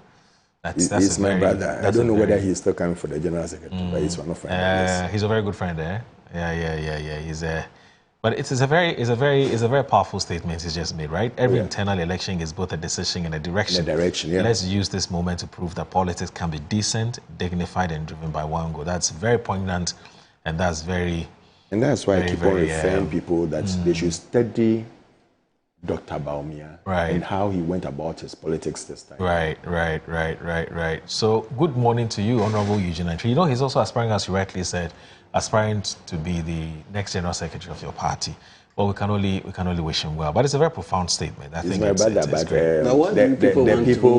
he's my brother, but the people are still calling for Justin Kodia. Tell him. Why do people want to remove minority? So let me which minority leader? Nobody has wanted. Please, we have the topic. Just a minute, I beg you. So someone, Brian Boabeng, says that I have observed some party members issuing threats against certain MPs, suggesting that this will be their last term in Parliament because of the candidate they have endorsed in the primary. I respectfully appeal for restraint, as such rhetoric is counterproductive and risks weakening our collective strength. A parliamentary primary and a presidential primary are fundamentally different, and internal disagreement should not be allowed to undermine the party unity. After the presidential primary, delegates should support candidates for parliament based on their ability to win and retain seats for the party, rather than on personal loyalty and perceived closeness to eventual presidential nominee. We do not need to be friends to work together effectively. And what we need is shared purpose and commitment to the party's success. Whoever emerges victorious in Saturday's primary will still face a significant task, building consensus and bringing on board the nearly 45% of party supporters who may not have voted for him. The 2028 election is a must-win contest. Failure to secure victory could leave our party in a position for another 8 years. Unity, discipline, and strategic cooperation must therefore be a guiding principle. Well, some of Brian Bobby, thanks for that. Let me also look at this. So Kwame Acidity in Ahafo Achinciano says, good morning, Mr. Moro. Congratulations to Dr. Mamia once again. He will suffer heavy defeat 2028. Than previous election. Ghana is heading the right direction under the current NDC government. And it says, special greetings to Honorable Ishak Dauda, MD for Prestia Sankofa Gold Limited, and Dr. Edem Segbefia, incoming NDC National Vice Chairman, hopeful. Kwamena Acidity Ahafo Achenciano or something like that. Let me get the pronunciation of the. It's what? Achirencia. I hope I got the pronunciation correctly. Now, Kojo Chumbuafo says that, good morning. Are the MPP and Bawumia celebrating a presidential candidate poll in which 44% did not vote for the eventual winner, who happens to be the immediate past flag bearer? They emasculated the polling by voting top to bottom instead of bottom to top. And this was the result. Let's translate that to a national election. Let's go to Chumbuafo. Alhassan Sise from Zeno Central says, good morning to everyone. The MPP has done well by retaining Dr. Bawumia for a more humiliating defeat come 2028 elections. In fact, we're waiting to see how the debate will be about the junk economy he supervised, which gave Ghanaians painful head cut and sent some to the earlier graves. That's Dadana. Regards Honorable MP Joe T. of Bone Katamanso. Okay. Now, this one here from Mystic Wonder Avuko, inside in Sawamedro. Just a good morning to you, Mr. Moro. The MP delegates have done well for voting Dr. Mahmoud Bawumia, the old wine in a new bottle, the known talkative, the theoretical economist, and the super incompetent. Never again to this nepotistic nation request. My regards to Chairman Dr. Mark Oliver. Papa Bisu says that the old cargo is back. Question is, what is he coming to do differently for the MPP? He was brought in as Vice President Bananado in reshaping our economy. But what happened? Disaster. On that important note, power, dear, it will forever remain a illusion for the MPP for the next 40 years. Papa Bisu from Spintex sends that. Now, this one says that Chris from Ashaliboche says that I wish to congratulate Dr. Mahmoud Bawumia on his victory. However, it is important to remember that the decorated donkey is still an ass. The MPP may embellish Dr. Bawumia with the finest of adjectives, but his 16 sins he committed in government and the hardships endured by Ghanaians during that period remain fresh in the public memory. Ghanaians have not forgotten. That's from Chris in Ashaliboche. Now, this one here from, so Kojo Chumbuafo is not done yet apparently. So this was what he said before, but I want to say this so they can put it in proper context, where he says, the MPP and Bawumia celebrating a presidential candidate poll in which 44% did not vote for the eventual winner, who happens to be the immediate past flag bearer. They emasculated the polling by voting top up bottom instead of bottom to top, and this was the result. Let's translate that to a national election. Indeed, let's do the arithmetic. X is equal to 37%. In a national election translated according to yesterday's figures. So he's essentially saying that Bawumia will drop from 41% to 37%. Okay. Now, I think that the MPP should be very worried about the election of Dr. Mahmoud Bawumia because I don't even know what message is going to campaign on. He doesn't have the moral right to speak about the economy or digitalization because Ghanaians would not buy that. J.K. Jaji sends that message. Now, okay, these ones are, okay, these are private messages to me, so I'm not going to read it. So what's the way forward? I mean, there's. You have something you want to say quickly? Oh yes, okay. I mean, I would just ask because I want to find out why do you want my wedding brother Afenyo marking out? Because already we've seen a leadership of Dr. Mahmoud Bawumia posting. There's one Osiakani Jeff Nana Ose. I'm sure you should know him. He said Afenyo must go now. Why? Why? Why should Afenyo go? I'm sure because if we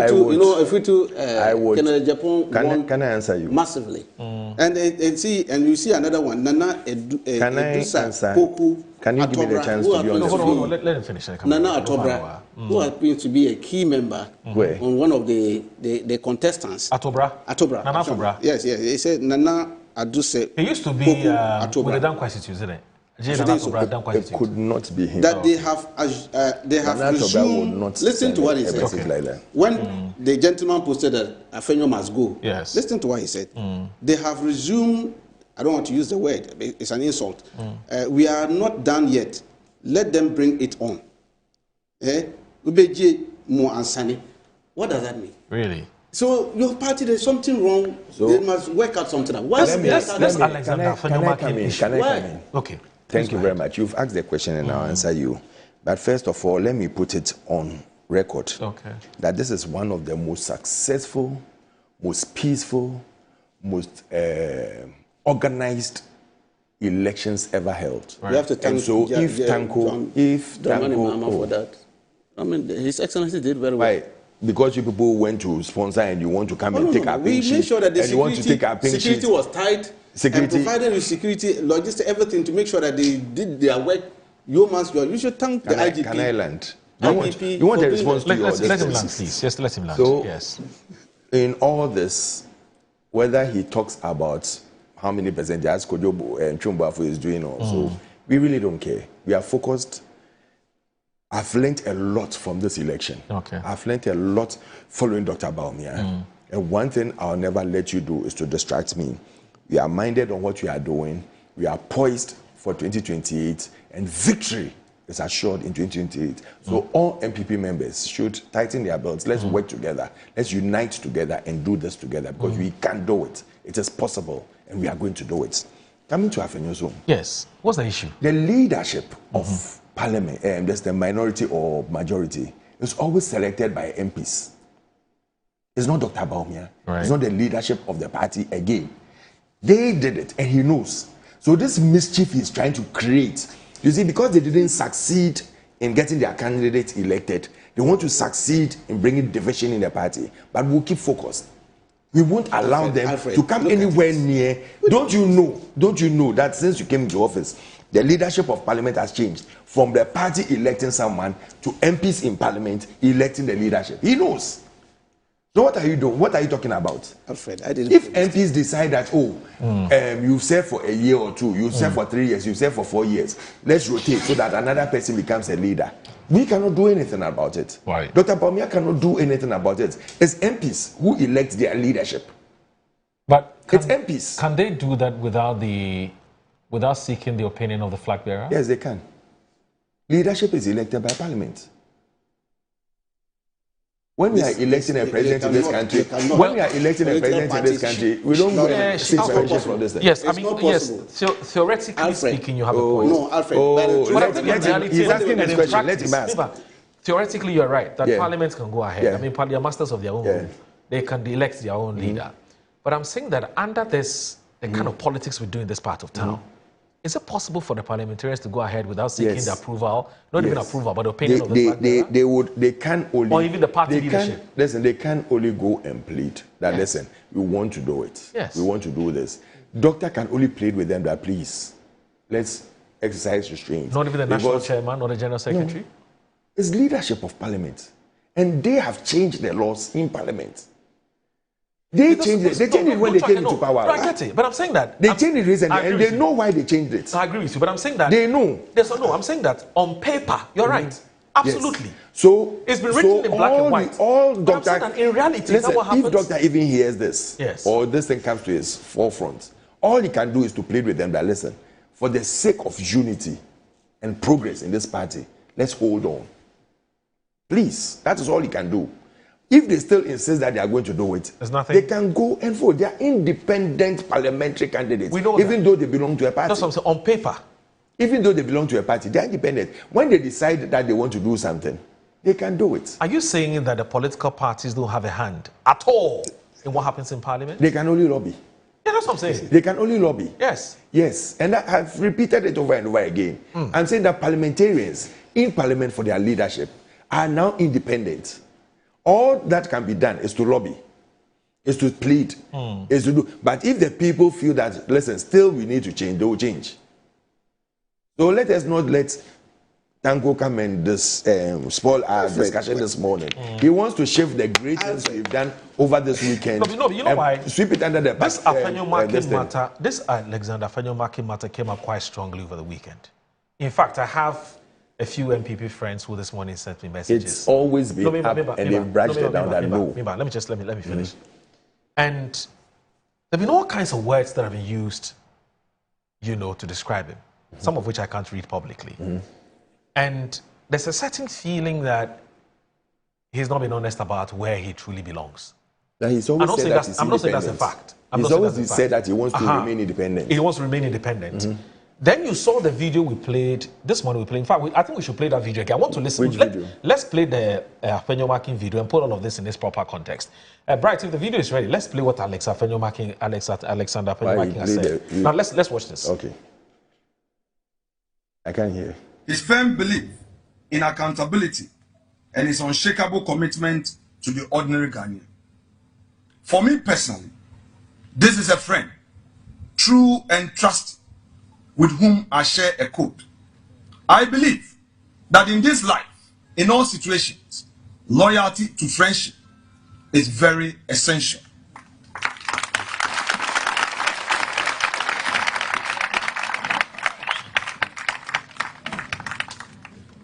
And man must not forget his friend because there is everything wrong with a friend.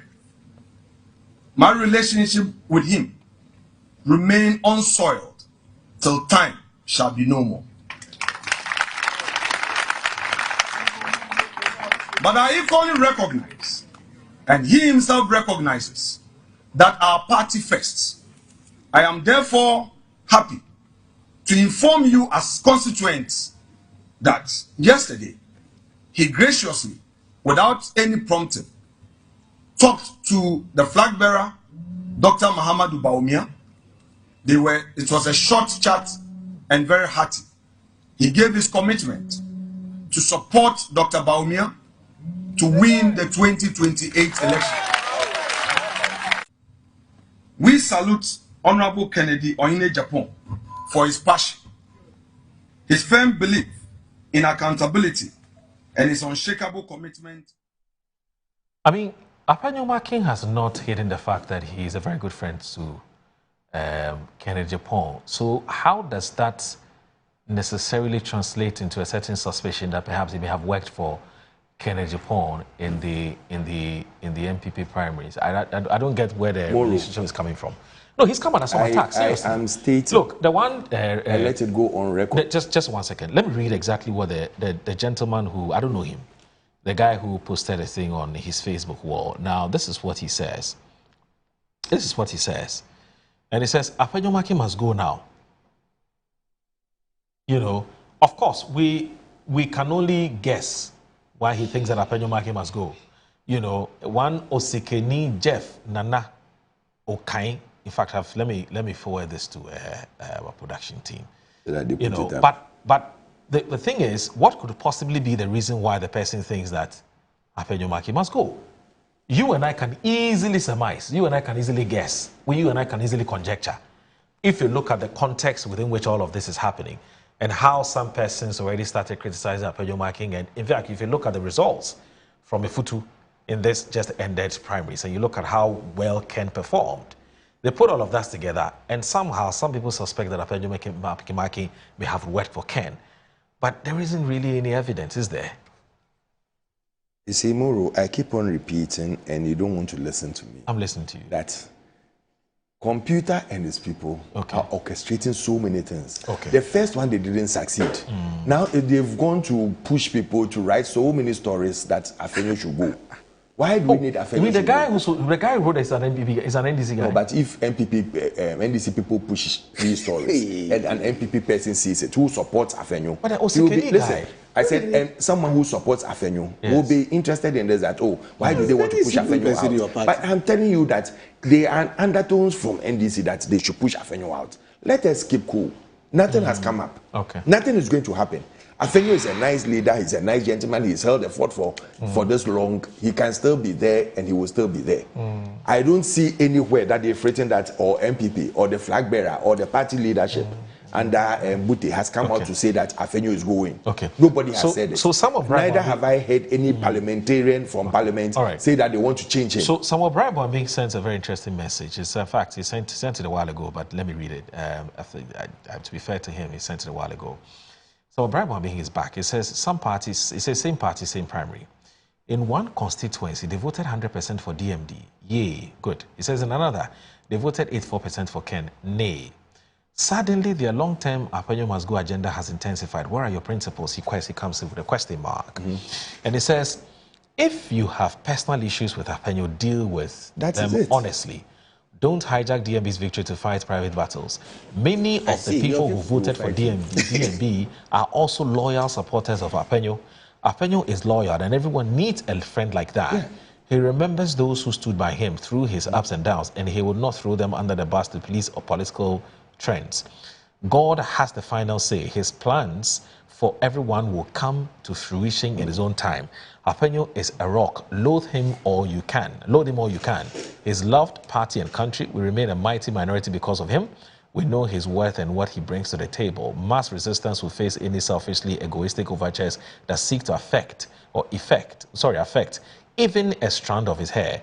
How we bring to the fore our individual competences for the utilitarian good of the party must precede all sectarian interests. He said, we do that or remain the sorry lot that we are. And okay, so Samuel Brabwaming actually confirms that Jeff is MPP and he doesn't think it's an NDC agenda, and like he says he knows the people behind it. So Jeff, so your very good friend says he knows who the people who are behind it, so he has nothing to do with it. I'm not saying that. I'm talking about Samuel Brabwaming. I'm not saying that. No, let me correct this. I'm not saying that Jeff is NDC.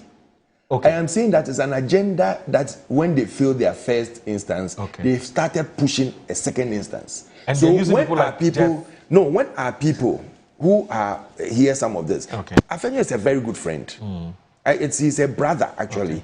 I'm related to him. And I will fight anything that anyone who wants to push him out. I will push and make sure that he is there. But I'm saying that when I hear some of these things, I'll brush it under the carpet because these people, I know them. They will push underground anything that will bring division into our party. And will resist it with all fear. So let me do this. I beg you. Rashid, just a minute. I need to read this quickly because it ties in what we're saying. So Kojo Tumbuafu is back. Now Kojo says that, it says yesterday, Dr. Bawumia said he was going to continue to lead the country in the mode of Akufo-Addo. But wasn't it the same Akufo-Addo government of which he was the number 2 man that he said he was an aplanke? So what is the stand? What is he standing on? Alfred, your biggest problem as a party is that you don't care. Just like you just said, that is why you led us into DDEP. That is why you and your flag bearer and all your aplankes, your oppressniks are very happy to insist that Ken Ofori-Atta should not come back to Ghana to account for his tenureship as the finance minister of Ghana, who succeeded in totally destroying this country banking system whilst he benefited from the spoils of the wanton destruction he sowed. Because the Ghanaian people know you don't care. That is why you would be down from 41 to 37. Now, so sorry, McLean. No, just to respond to No. It's very critical. But I want to come back to you. So, McLean Desmond, some Sefiri also says, internally, across all political divide, this has been one of the most peaceful, fair, democratic, and well-organized elections in our country's history. The majority of every delegate has spoken, and it is now incumbent on all party members to swiftly align and work assiduously towards victory in the 2028 general elections. As our respected Prof. Sedu Buahin wisely said, after elections, everyone must speak and sing the language of the flag bearer. The success of any political party thrives on unity. Let us therefore come together and vigorously support our flag bearer-elect, Dr. Mahmoud Bawumia. It is possible, very, very. That's Sefiri. We also, my friend McLean from Sefiri also sent that message. And, okay, so Kweku Bako has sent a video. He still listens. Yes, he sent a video of the Jennifer Opon lady. just so we can set the record. So, Brian, let me send you this video because so that we can. Never Jennifer Queen. Jennifer is my darling. Actually, I always call her sister-in-law. Just so we set the record. So Kweku Bombay, thank you very much for sending that video. So we'll download it and then we'll play. I haven't listened because I can't listen.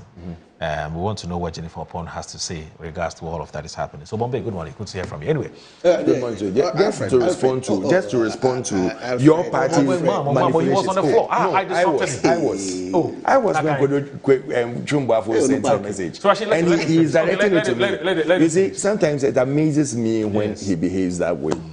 Chumbafo is a true NDC, and he will never see anything good in MPP. When Vice President mentioned that DDP was a must at that time and it's part of the reason that it's helped save our economy, he didn't see anything wrong with it. That one day we are evil.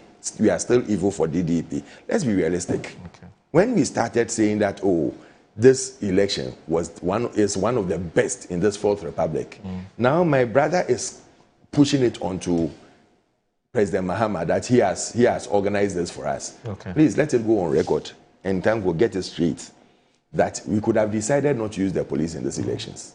But we decided because of their ill deeds that they should give us enough police. Okay. Because my constituency, for example, Cape Coast South, they bought 70. 70, if NDC wants to do anything wrong, all the 70 cannot be NDC. So they'll stop anything bad. So if you've been able to organize this, we are yet to see yours. And you see the bloodshed. Have you forgotten Frances said what they did to her? When a lady, the women's organizer, they hit her back so bad that she was even afraid to go on stage. Obeda Samoa and the rest were chased out of a congress. And you sit here and come and tell us that we haven't organized one of the best congress ever. Please, give us a break and praise us for the good deeds. Even your, your tally sheets that you went to get in Bo, you couldn't even put the result together. You are now sitting here and getting the results from even me. Okay. Alfred. All right, Rashid, let's try and wrap up on this quickly. Let's quickly, we have to give thanks to His Excellency John Dramani Mahama. It's a campaign promise that has been fulfilled. Okay. He promised that under his watch, we won't have any electoral violence in this country again. And it's coming to pass, right? Right. We did it at Akotia by-election. It went very peaceful, no incidents. We did some 19 polling stations at Lake Wanoff, went peacefully. And the third one is the MPP conference that they did to elect their presidential candidate, and it went very peaceful. You see, because he said under his watch, this thing will never happen. Okay. And we are now living testimonies. I'm sure that, so you have to thank him for that. Under your watch, you are ruling. Nana Akufo-Addo was president. Your candidate, your last was 2023. Was there fight? My brother, do you want me to bring pictures of people who were taken to hospital? Their jaws were Japan. People were hacked up north and all places, chased away from this place. The showdown, where did they wear showdown? I'll give you showdown and all this. What did they come from? Under your watch. But see, this is a friendly government that has helped you. And instead of you to be magnanimous to thank the government of His Excellency John Dramani Mahama for helping you. We are yet to see you. See, and I'm saying just thank him for helping you to have a peaceful election. And the IGP was on top of his job. And everything went successfully. Yes, so we have to give congratulations to him as well for having helped you in that manner. But let's look at it. This thing that we are talking about. In one video, you said we were supporting Kennedy and another thing. But I never mentioned Kennedy. Oh, but that's what you said. I said you are supporting a candidate. That's okay, why you got so our candidate, you said we got listed from it. But currently, the one who is writing and saying that my worthy brother, in fact, in whom I'm too pleased, I feel your match, that he should go. Nobody has said that. It's a blue-blooded Bawumia loyalist. In fact, Brian has just even confirmed it. Right. And even he's having it there. He's calling for Afenyo to go. Why? Who? But the one we are talking about, Brian even accepted it. The gentleman is an MPP man. Yeah. Everybody knows him. And he's a loyalist of Bawumia. So are you saying that NDC is the one who is pushing him to go and write that Afenyo must go? That is what we are insinuating now. And we're saying that, look, this thing that you people are doing, and let's put it on record. There is no way the leadership of parliament can be reconstituted without the input of the party. How was chairman removed as a majority leader? Well, how was he removed? Was it not at the Flagstaff House? Why didn't they call all of them there and told him to step aside? Did he like it? In his recent interview, he made mention of all these things. Okay. And so please, let's put it on record that this thing that you are doing, you are planning to remove Afenyo Market because the votes that Canada Japan got in Efutu, you were shocked to your bone marrow. But you are not shocked at where you gave everybody 0-0. In one constituency, Yakwa, can you imagine what type of election is that? Where you think that these other 4 candidates, even their agents and other people, their coordinators didn't not even vote for them. This is why I'm saying that your elections, everybody must watch you very well when you are doing your internal election. You gave them 0-0-0-0.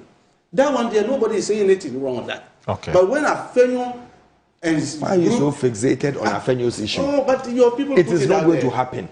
Forget it. I am telling you, it's not going to happen. Cooking the problem. It's not going to happen. And cooking to get him talk about your upcoming issues. That even forced him to hold that press conference yesterday to announce to his people about his relationship with Kennedy. Because of the writings. It's not true. Please stop that. Stop that. Tanko, you are above this. Even elections you couldn't call it. Stop this. So let's do this. You're watching Good Morning Ghana on Metro Television. When we return, we'll have a conversation about the NDC as well. There's been a few directives from the party's leadership. Let's have a conversation about that as well. Please stay with us. Positions had been shared that nobody considered Afenyo Market. He calls me midnight into his house. We talk business. I say, Alex, I want to give you capital to revive your business. He gives me capital to revive my business, and I turn around to betray him. No, I can't do that. It was a very difficult moment for me. You see, Ken and I were all Bawumia, okay? Oh, Ken was Bawumia? Yeah, both of us were Bawumia, okay? And out of the blue, he informed me that, Alex, I want to contest. I said, okay, but as it is, I'm a Freemason and a Catholic. Which in itself is an issue. Well, because Catholics don't really... That's another debate, a debate for another day. I read on that. I am a Freemason, I'm a Catholic. I know how to respect friendship. Yeah. And if you give your word to a brother, you have to keep it. So I told him that our friendship will remain, but it will be difficult for me to be seen to be out there doing this or that. However, I would want to play that role of resolving, issues and being the. So he was comfortable with you playing that adjudication role within. He understood where I was coming from. Did the Bawumia come suspect you because you were friends? No. I'm an open-minded person. They never suspected me. No, but he didn't suspect me. Neither did Dr. Bawumia suspect me. Suspect me of what? I will be candid. I told Dr. Bawumia what the situation was. I told Ken what the situation was. I told Mr. President what the situation was. Senior members of the party knew the situation I found myself in. Okay? This is a bosom friend. At the time that I was going through crisis in Parliament, that positions had been shared and nobody considered Afenyo Market. He calls me midnight into his house. We talk business. I say, Alex, I want to give you capital to revive your business. He gives me capital to revive my business, and I turn around to betray him. No, I can't do that. Hello, Abusiafo. The pressure is getting worse and worse and worse. And they underrated us, and Nyamiadum, Nyaminso Dinyansa Akukudru be so connected team Neso Ama Obia Juma. Nyamiadum, we've been able to sell our candidates because Onoankasan already know he is the market. Ubo Kennedy Japan Dianas Ubia Eniaje no Ubia to Eduechi. Into selling him is not that difficult, and that is exactly what is going to happen when he is elected as the flag bearer of the NPP. It's inevitable. They say that the Ubia Beyabiano, Ken is coming. Just imagine, Bawumia becomes the flag bearer of the NPP. What are we going to say to Ghanaians? How do we sell him? What are we going to say, do? How can we convince Ghanaians, this man is the kind of man all beats me. Edia Bruchabagana said, you all can. This is a man all the Obefa a Christopher Israel. How do we do that? A bayer ding. A Jumane bayer ding. I'm my MPP for.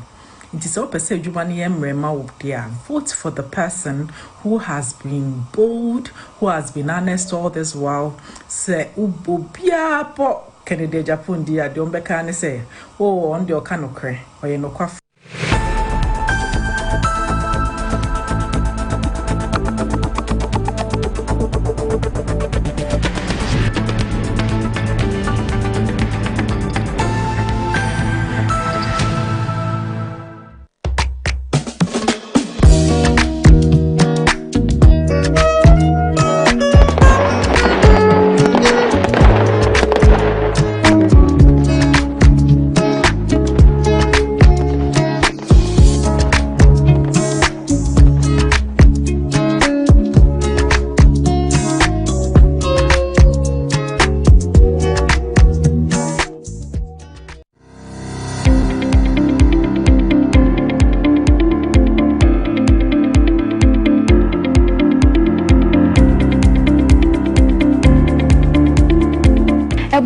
For your mama kwaba ever children's palace. Nkwala nyema nyina fie enyi.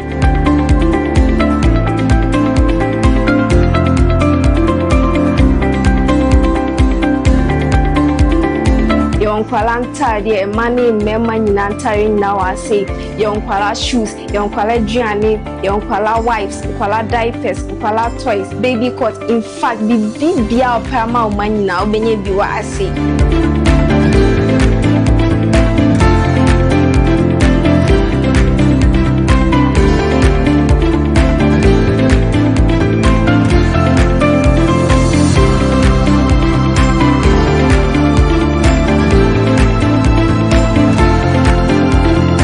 Located at East Legon Hills, Nana Chrome KFC.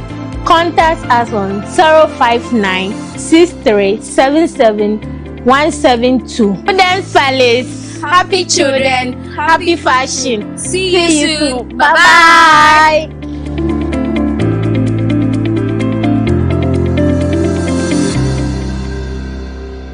Wabedum time aso. Hey, Jay. Watch it, na learning. Missy, watch and learn. Makwaya mabesisia. Abozing. I can say no ya konati and the more drink woman. Hey, but I didn't mean. Oh, sorry. She knew her old dish. Eji, Dabio, baby womb. Ready? Hey, baby womb. Ah, Aji. I'll cause some discomfort.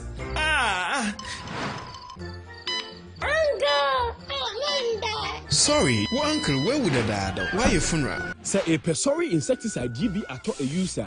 Co pharmacy in a shop biamu. Namum say a pharmacy supermarket and a shop ra. Na repedudu to a cotonwa. On for Royal Dutch and our Aerofield Trading. FE spray with Daimwa. Change.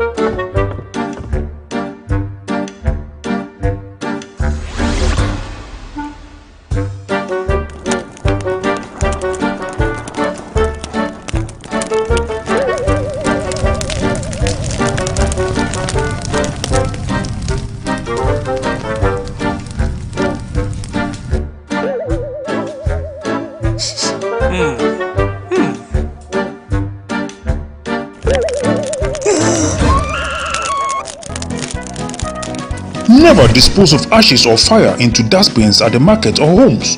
You could start a fire outbreak, endangering both lives and properties. Use the dustbins for your waste and garbage only.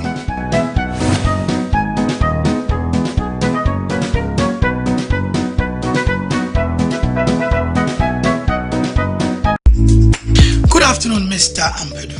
Good afternoon, Mr. Asare. How is business doing? My business is collapsing. Why is your business collapsing?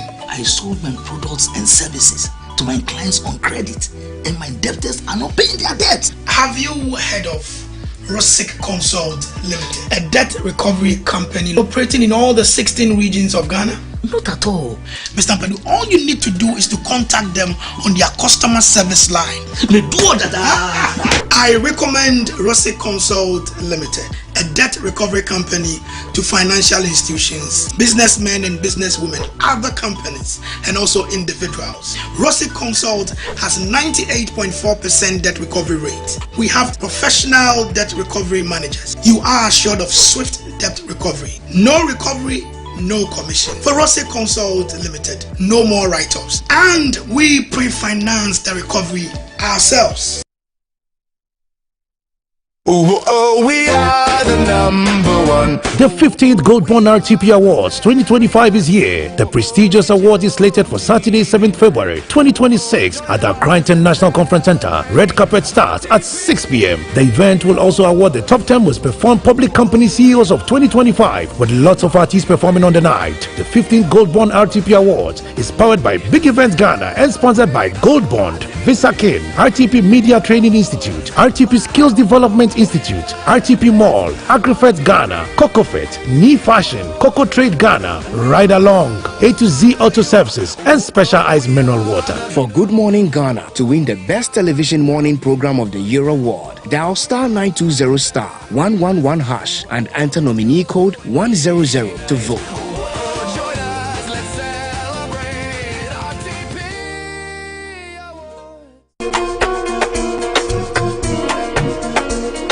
Get ready to splash into love this Valentine's season. Join the Campus Red Pool Party on Friday, 13th February 2026 at the Bayview Village, Atomic Junction. Rates is 60 cedis for singles and 100 Ghana cedis for couples. Time is 4 p.m. sharp. Come in your red bikinis for the ladies and red shorts for the gentlemen. Don't miss out on the fun, games, and vibes. Campus Red Pool Party. Love is in the air.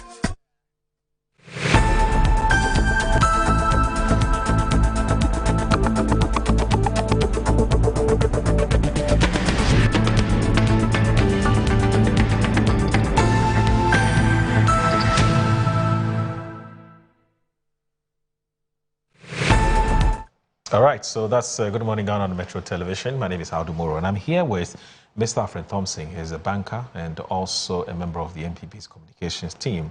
Sofa Rashid Computer is the Deputy Director of Elections and IT for the NDC and also the Chief Executive Officer of GEFEC. Now, are you acting chief or your chief? No, deputy, I said. Let me just draw your attention to something. Sorry, this one should go to Alfred. So, a very good friend of mine just drew my attention to Article 14 of your party's constitution, and it says, and has to do with the parliamentary group. So we've just put it up, the parliamentary group. Now check this one out. Mm-hmm. Check number 3. Mm-hmm. Number 4. The National Council and number 3 rather, sorry. The National Executive Committee shall, in consultation with the parliamentary group, appoint the party's parliamentary spokespersons who shall be chairpersons of the party's sector committee when the party is not in government. And then check number 2. The election of the leader, the deputy leader, the chief whip, and the deputy chief whip of the parliamentary group shall be done by the National Council. Now go and check the new parliamentary rules in Parliament. But it hasn't changed what your party's article says. Check the new parliamentary. No, I'm not debating on this. So that one. So does that make nonsense of your party's? This one. Oh, how? Because it's a national affair. But you haven't changed yours. No, this is something that is there. So we'll now look at it and see how maybe you can advise. Maybe you can advise, because now we will have to look at it. Because now what Parliament states, what Parliament states, and it was done after we've amended our constitution. Okay. It was approved and done by Parliament after we had amended our distance. So now Parliament would allow any political party to appoint to interfere. That is what they've stated clearly. So internally, this will be done. This will be looked at again, and then maybe it will be an advisory role. Okay. So, okay, all right. But you see, even this one, look at the number 2.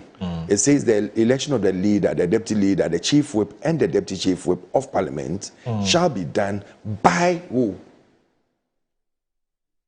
By the National Council. Not by the presidential candidate. No. Thank you. So Dr. Bawumia doesn't come in anywhere near. He's a member, he's sitting there. He's a member of the council. He's a single member like everybody else. So it's the National Council who can lobby and decide that, oh, we can change or we cannot change. So are you aware that the Speaker of Parliament has actually interpreted the new amendment in the standing orders, which you referred to severally, to the effect that it is still a collaboration between the party and the parliamentary leadership? That's why I said advisory.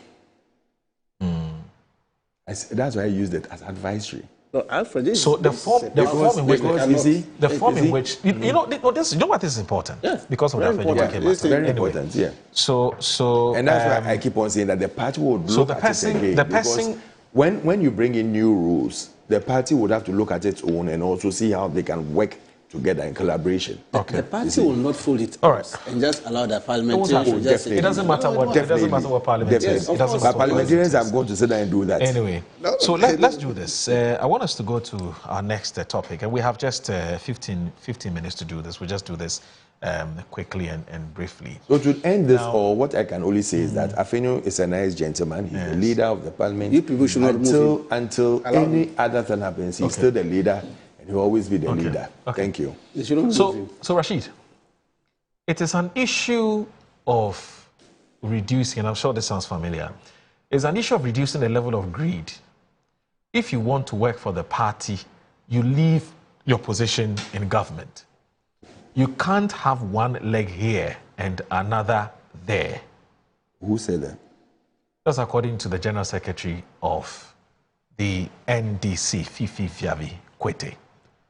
Now, the party held a press conference, and the General Secretary was the one who addressed the press.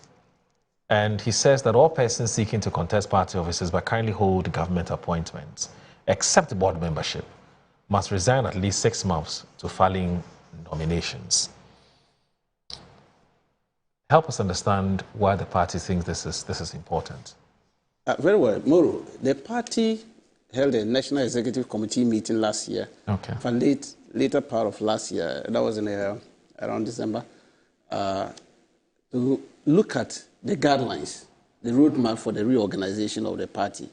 You know, after every 4 years, we have to go for conferences and end it with Congress to elect new officers for the party.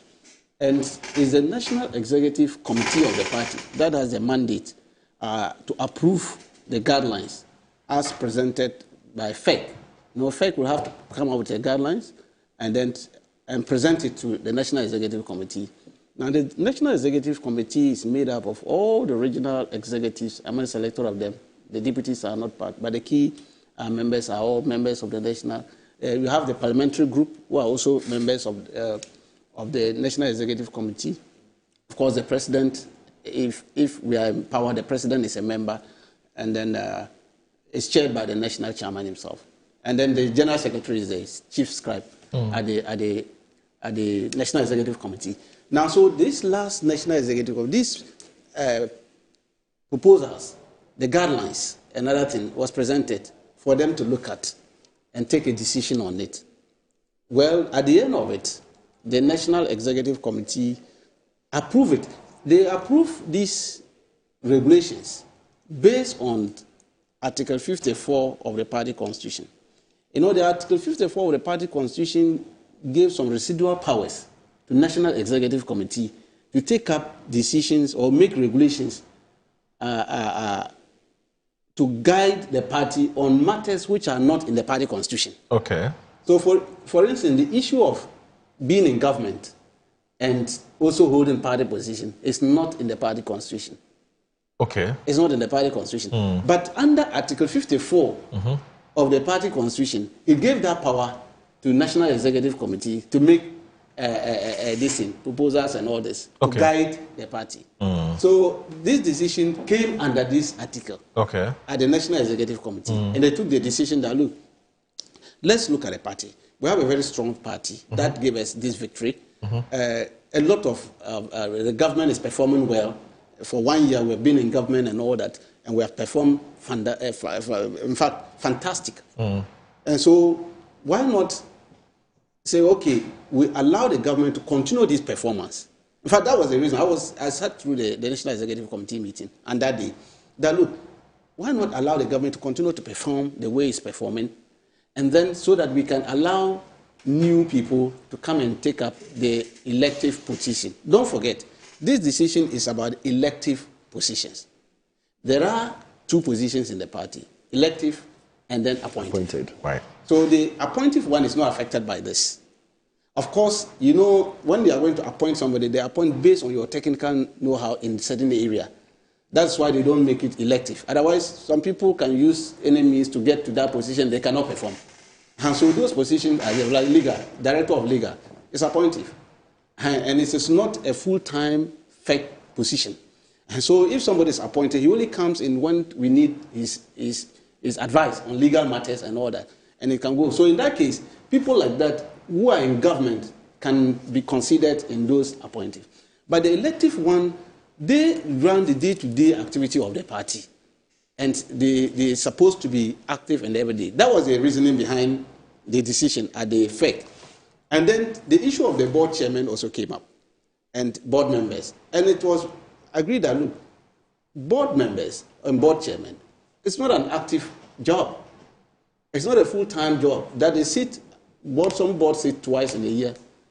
Some board virtually, after inauguration, you hardly even see them. Others, yes, they can sit 4, 3 times or 5 times in a year. But that doesn't mean that they are active. You can't compare that one to a chief executive or a director general or a minister or deputy. And so that's why they were taken away at the National Executive Committee meeting. So when this thing was done and the resolution was passed, in fact, it nearly went into voting, but finally they carried the day. Those who agreed to this carried the day at the National Executive Committee. Now they only rely on the chief executive to announce this decision, because he is the chief executive of the party, Honorable Fifi Kuti, and then nobody could have announced it apart from him, so he had to announce it, and then so he announced the roadmap, the decision of the party that this is how we are going to go. So actually, it is not Honorable Fifi decision. It is the National Executive Committee decision. And I know, and the party will have a very laid down structures in dealing with matters like this.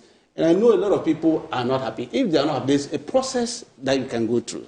The next National Executive Committee meeting will be held anytime soon. It won't be long, because we are starting the reorganization this month, 10th February. We are opening the register for new members to come and register. And then so when we go to the next meeting, people can bring back the matter.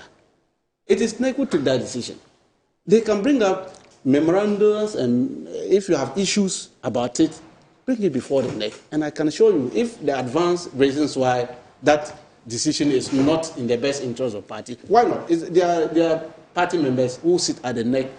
They will look at it again. If there's a need to vary it again or change their mind, that is left with NEC. For now, it's a NEC decision. Right. And then so we yes, some people have heard a lot of people on platforms, social media, and arguments for and against against for all this. And because the party is governed by the Constitution and the decision rests on NEC, National Executive Committee, on matters of this nature, it is only the National Executive that can vary it again. And so let's hold our horses, let's put our thoughts together. I will encourage people who have varied views, let's put our thoughts together. The next NEC meeting, present it there, or present it through FEC, the Functional Executive, which sits every day. In fact, every Tuesday we sit at a party headquarters to review party decisions and all the issues. Matters which is above us, we refer that one to NEC. But matters that we can deal with, we deal with that matter on every Tuesday. Tomorrow like this, we are meeting. Okay, so if you have issues, you can put the package nicely, present it to the Functional Executive, who will take it on board. When NEC sits, They will present it before them that, look, this decision you took the last time about this government appointees not contesting and all that, it's like there is an issue. Why not take a second look at it?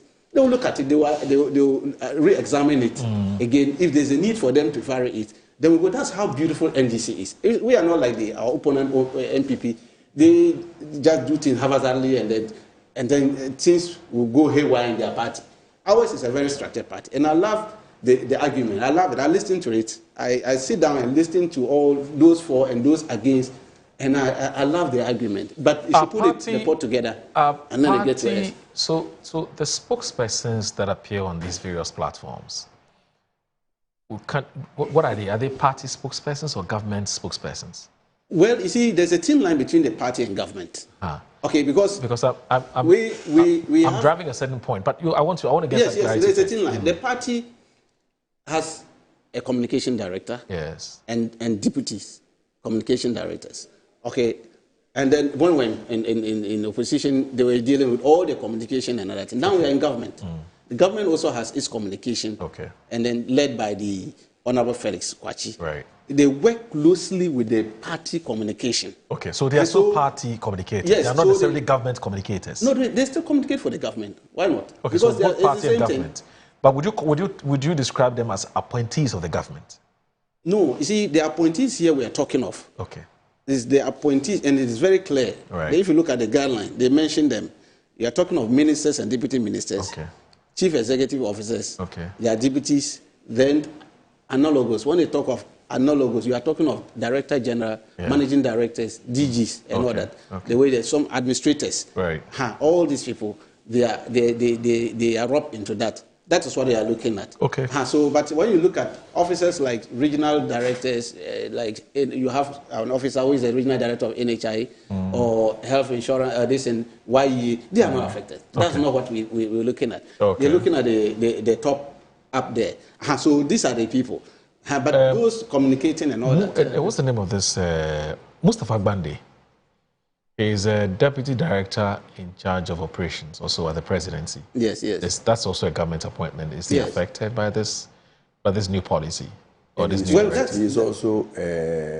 He's a government appointee. No, he's a deputy general secretary. He's a deputy general secretary. I have to look at it.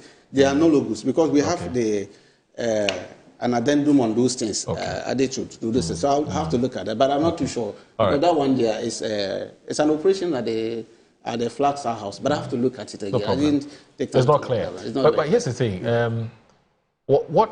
I mean, we all know that they say if a end broken, don't fix it. What is really wrong with the current arrangement?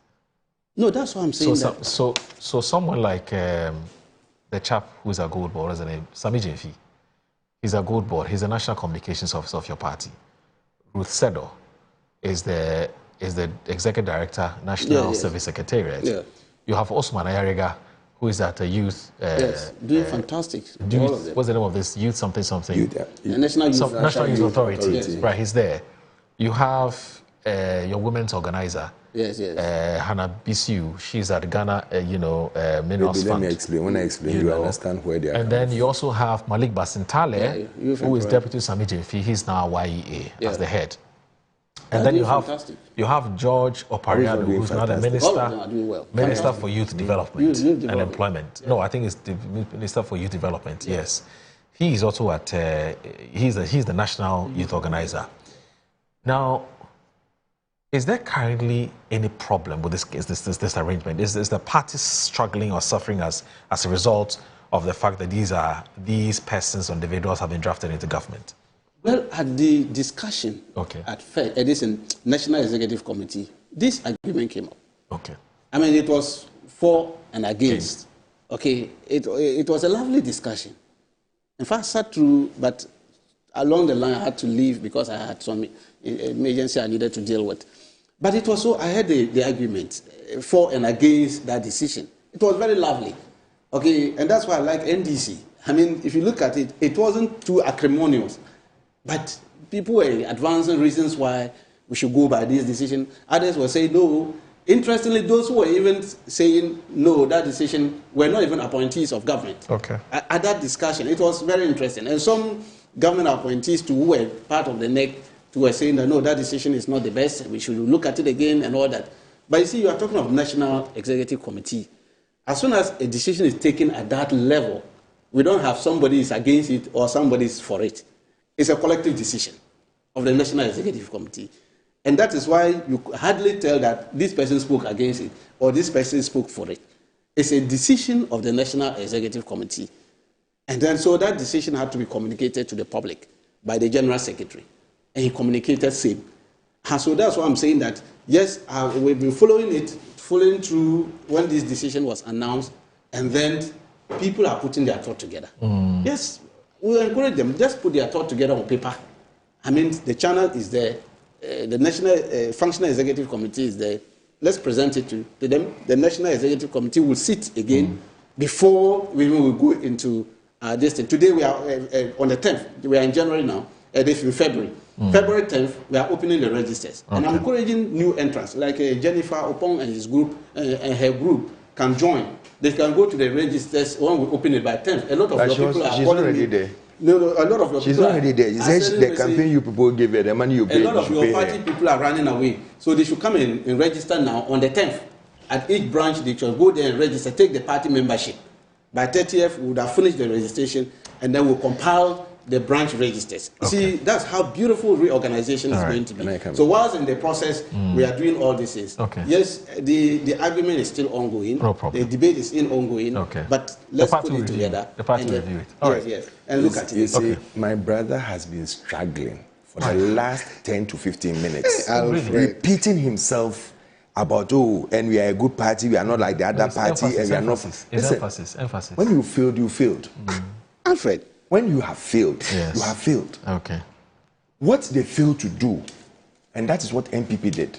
When they give you an appointment, you drop your national appointment and go and do that, so that someone else within the party will take that position.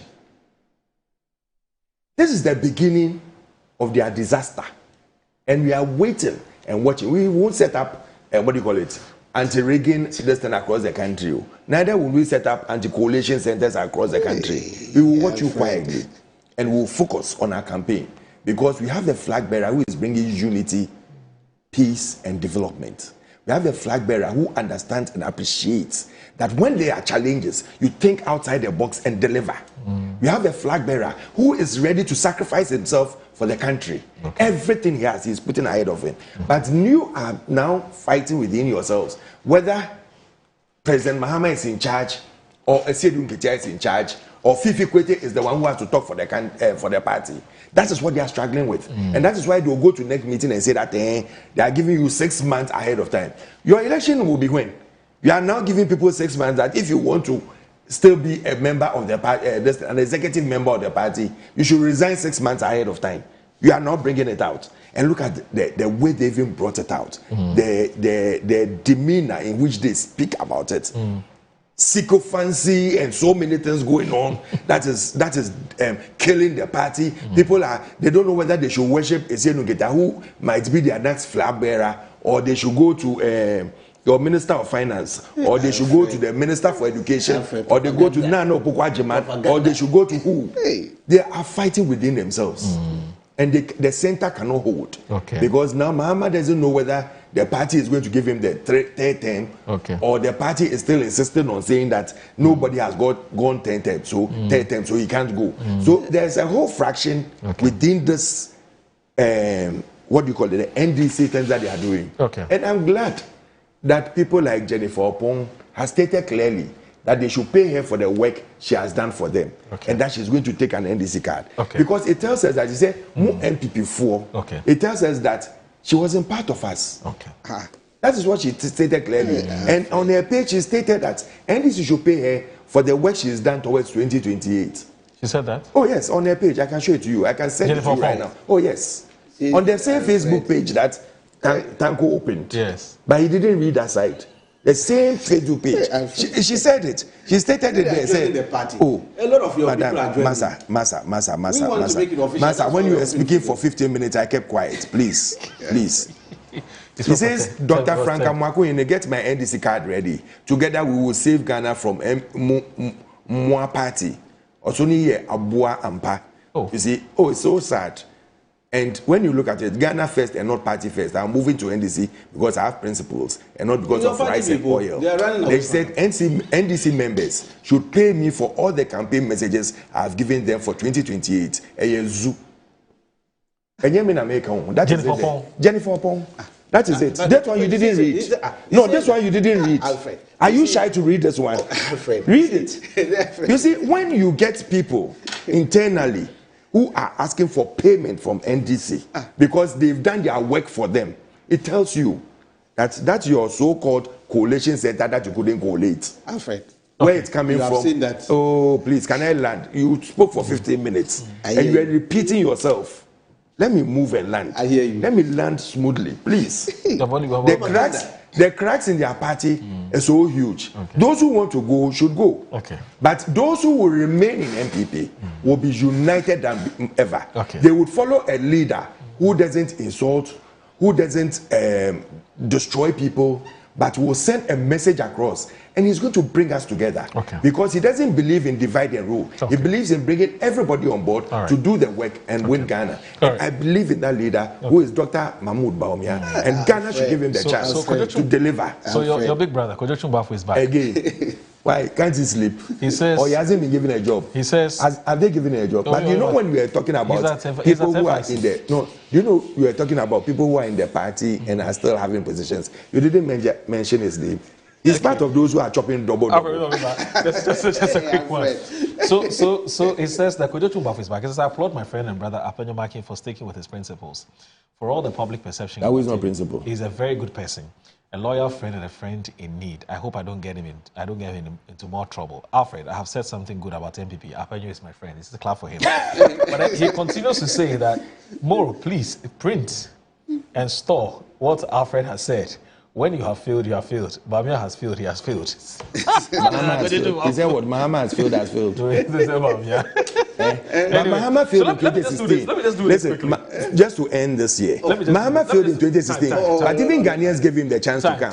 So Ghanaians will give Dr. Mahmoud Bawumia the chance to come and perform beyond reasonable doubt. Thank God, go and resign your position. So let me say a happy birthday to this wonderful woman. She is she's celebrating her 50th birthday today. She's an extraordinary leader, and she's called Auntie Bene as we affect. So, but anyway, let me just read this from it's coming from your staff and management. It says, on this special day, we celebrate not only your birthday, but also the incredible impact you've had on our lives and the organization. Your unwavering dedication, vision, and passion inspire all of us to strive for excellence. Your kindness, empathy, and generosity make you a role model for all of us. May your special day be filled with joy, laughter, and all your heart desire. May the coming year bring you success, happiness, and fulfillment. You're a true blessing to our team, and we're grateful to have you leading us. Magical GM, here is to another year of shining bright and making a difference. And this from management and staff of Samara. But it's also from the management here of the Ignite Media Group. They say happy, happy, happy birthday. And also happy 50th birthday to Mr. Benjamin Owusu. You are the Chief Executive Officer of Etiwa Rural Bank PLC. Achim Kwabeng, we wish you wisdom and endless blessing. That's coming from the management and entire staff of the company. Now back to Benedicta. Benedicta, the management of the Ignite Media Group says that we're happy to know that you're one of our top clients, and we're grateful for your support, Benedicta. Today you are 50 years old. Hip, hip, hip, hooray. So gentlemen, I want to thank you very much for your time. I have a big event coming up. Okay. Kofanoche Teaching Hospital. Okay. I wish you the best for today. All right. So let me read a few messages now. Jonathan Cassius, 6533, who's watching us on YouTube, he says that Apenyo go, Apenyo remain is not relevant to Ghana's development. That's his view. And then this one here says that, this one says, Amaria 1912 says, whether Apenyo go or stays, MP will still lose the 2028 elections. That's from Amaria 1912. I want to believe it's a she. She's watching us on YouTube. Anyway, Alfred, thank you. All right, dog. It's always good to see you. And also want to thank you very much, Rashid, for your time. So the two gentlemen is one is Alfred Thompson, is a banker and a member of the MPP's communications team. And Alfred, what is it I'm hearing? In fact, somebody just sent me a message a while ago. I forgot to, but Ben has just whispered in my ear that apparently you're aspiring to be the next national treasurer of your party. Is it true? Yeah, it's true. Really? It's true. Babia, you've never mentioned it. You've never mentioned it. Why? We were focused on doctors' campaign. Oh. So now we are going to start from the polling station through to the electoral area. You see how they've turned their thing upside down. Oh, what is your issue? Is that your party? No, I just what is your issue? That's fine. And I'm going for it. We'll talk about that. Why are you so worried about? Thanks for time. Maria Marie. Maria Marie. Maria Marie. Maria Marie. Maria Marie. Maria Marie. Maria Marie. Maria Marie. Maria Marie. And dear, you know, me tifa a jamisa. Because plans are a woman team no me sika enso. Kwabna a boka ya me twa where sika ko twa. We can't continue. We can't. Okay.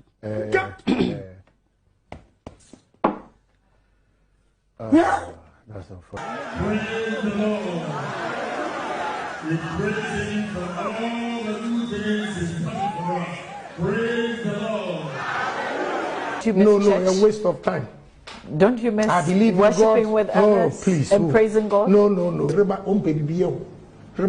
So what I'm telling the youth is that instead of spending so much time, look, on religion like this, you see, my people are doing really well today with these photographs.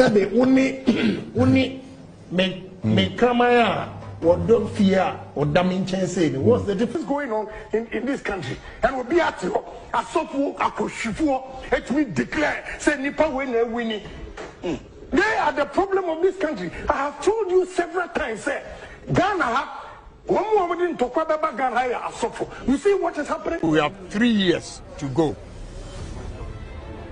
Who knows what will happen? So I want you to be patient. Don't say that no can, no vote. No can, no vote should be out. Let's come together as one people. But at an appropriate time, you see how things unfold. Don't worry. God will take care of you. God will take care of you. He knows today was going to come. We didn't know. But God that created us knew today would definitely come to pass. We have experienced that in 2023. So today is no different. So I'm begging you, stay calm and let's see what tomorrow has for us. Thank you very much.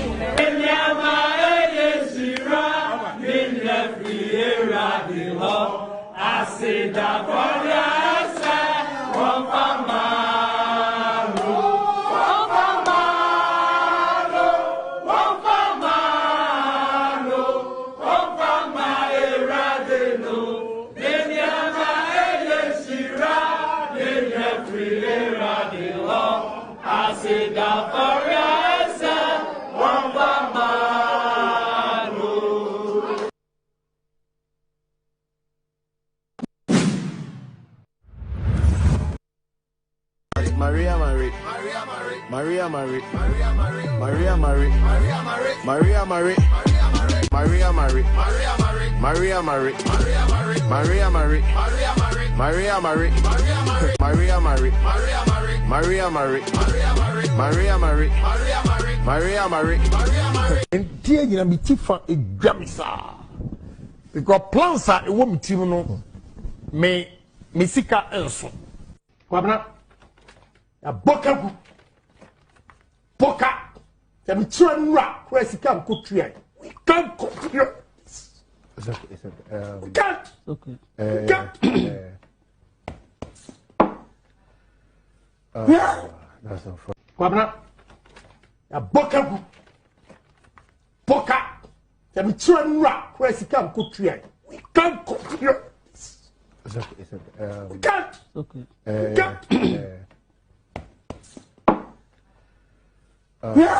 That's unfortunate. Kwabena, ya boka. Let me try and rock where she can't cook here. We can't cook here. It's okay. It's okay. Cut! Okay.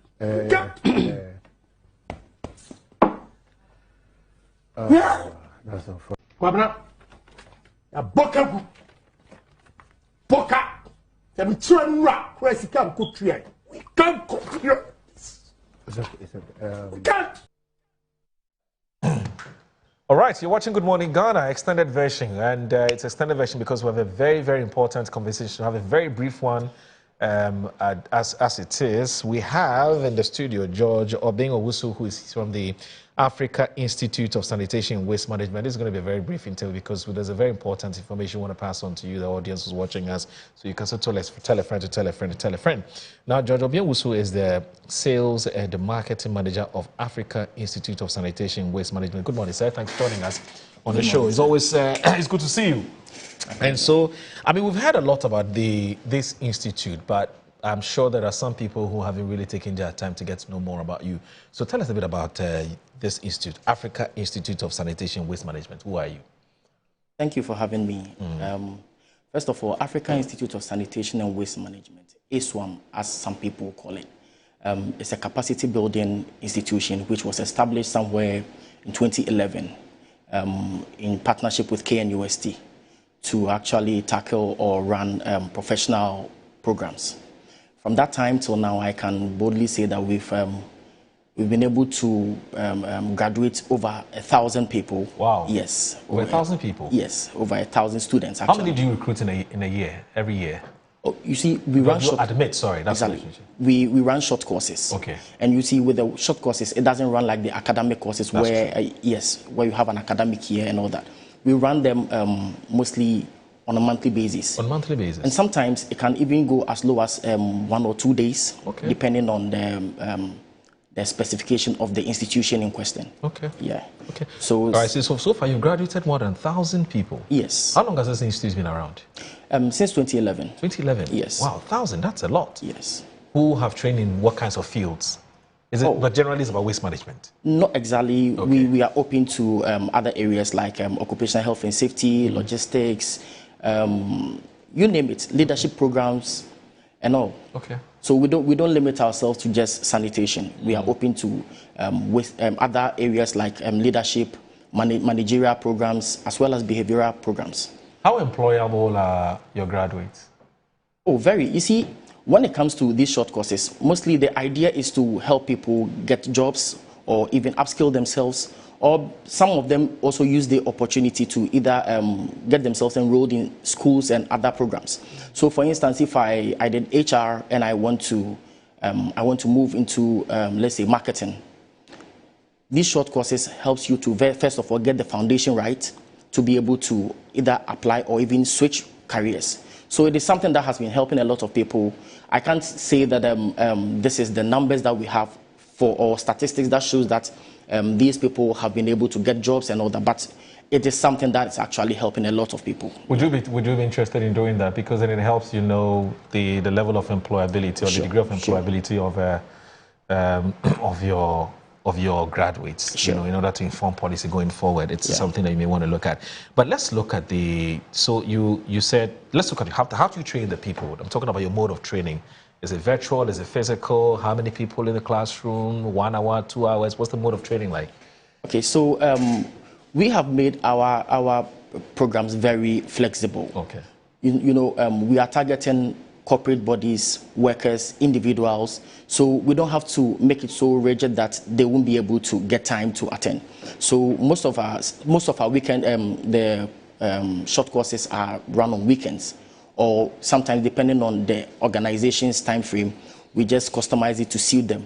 Also, we employ the hybrid approach, that is either in person or online, so that those who won't be able to come in person or those who live far and wide will be able to get access to our tuition. And then even with the examinations or assessments, we run some of them online. So it makes it very easy for anybody to enroll and even write exam and get their certification. And also talking about certification, we are certified by KNUST. Most of our programs are certified by KNUST. And also WSO, that is World Safety Organization. Specifically the Occupational Health and Safety. That is for the World Safety Organization. Yeah. I understand you have some key events coming up. What are they? Yes, so that is the conferences. Okay. In the past years, we've successfully run the Men in Strategic Leadership Conference, Women in Strategic Leadership Conference, as well as a Leadership International Conference. This year, we are looking at 4 different training conferences. The first one will be a leadership conference that will be held at AH Hotel in April. The date will be communicated soon. And also, we will have another strategic leadership conference that will be a residential one, as well as an international one, just like we've been doing in the past. But the new thing that is actually happening this year, that is the Sanitation Summit. It is something that a lot of people are looking forward to. It is happening in September. We'll have a lot of people coming from all over Africa. It is not just limited to Ghana. We are open to people, inviting people from all over Africa to share their views, to also come and learn. And also, it gives the opportunity for people to also network. You know, as institutions, you need to network, open up, and also embrace other cultures and other ideas. Is it free? Or you have to pay? Yeah, of course. You have to pay. How much is it? Just a little. Just a little? Yes. Oh, tell us so that, you know. Just a so little. we can dip our hands in our pocket and see whether we can afford it. No, you'll be able to afford it. Oh, okay. It's affordable. So how do I, if I want to be a part of it, who do I call? What now? Is there an online portal? Is there somebody I can call and reach out to if I want to be a part of this? Yes, you can visit our website. We have all our courses there, all our programs running over there, and also you can call. What's the name of the the online portal? ASWAM.org. ASWAM.org. Yes. ASWAM as is spelled A. ASWAM. ASWAM. AISWAM. Okay. Yes. Okay. ASWAM. Yes. Okay, that's fine. And then also you can call 0244 035 731. 035 731. Let me take it again. Okay, that's 0244. 0244 035 731. Okay. Yeah. Okay. All right. So 035 731. Yes. Okay. That's great. So those are these are the events for the year, or there's more. These are the events for the year. Oh, it's for the year. Yeah, but apart from these events that I mentioned, we have monthly short courses that we run. Okay. So with the short courses, we normally have calendars ahead of the month in question. So February is ongoing. People are registering. So those who are interested can as well register and then partake in it. All right. So I want to thank you. And you talked about the weekend courses as well, isn't it? Yes. Okay. You've made it so flexible, and that's what makes you unique and one of the most attractive and go-to places if you want to train in not just matters of sanitation, but health, safety, and so on and so forth. I want to thank you very much, George, for your time. It's been wonderful talking to you. And so, what are your final words in 30 seconds? What are you telling the people who are watching us now why they must be a part of this? So, I believe that education is one thing that a lot of people take for granted. When you educate yourself, it sets you apart from the rest. So, when you want to actually grow in your business, you want to change careers, you want to even start a new program, you can come to ASWAM. We will help you with the right short course that will help you in your career or the direction you want to go. And then we'll take you from there. Wonderful, fantastic stuff. Fascinating stuff. Thank you, sir. Thank you once again. You're welcome, sir. George Obinwo is the Africa Institute of Sanitation Waste Management Sales and Marketing Manager. It's been wonderful talking to you. I'll read this message and then we can just go. So Master Planner Junior as a policy analyst, Kim Tampo says, I can see and feel the fear and panic in Rashid Computer's voice and eyes whenever he mentions Dr. Bamia's name. He has already started consoling himself and the NDC supporters with toffee-coated words. Defeat our wisdom in 2028, inshallah. We're waiting for them to select their candidate as Master Planner Junior Policy Analyst from Kintampo. Thanks very much. And also, happy birthday to you. Let me say happy birthday to Happy belated birthday to former Minister for Sanitation, Member of Parliament for Ayawaso West Wuogon, Honorable Lydia Seriam Alasan. 31st January was your birthday. May the good Lord grant you health and long life. Let's come from Christian Besese, who is a journalist. Thanks for watching Good Morning Ghana. My name is Aldo Moro. Assalamu alaikum. Bye-bye.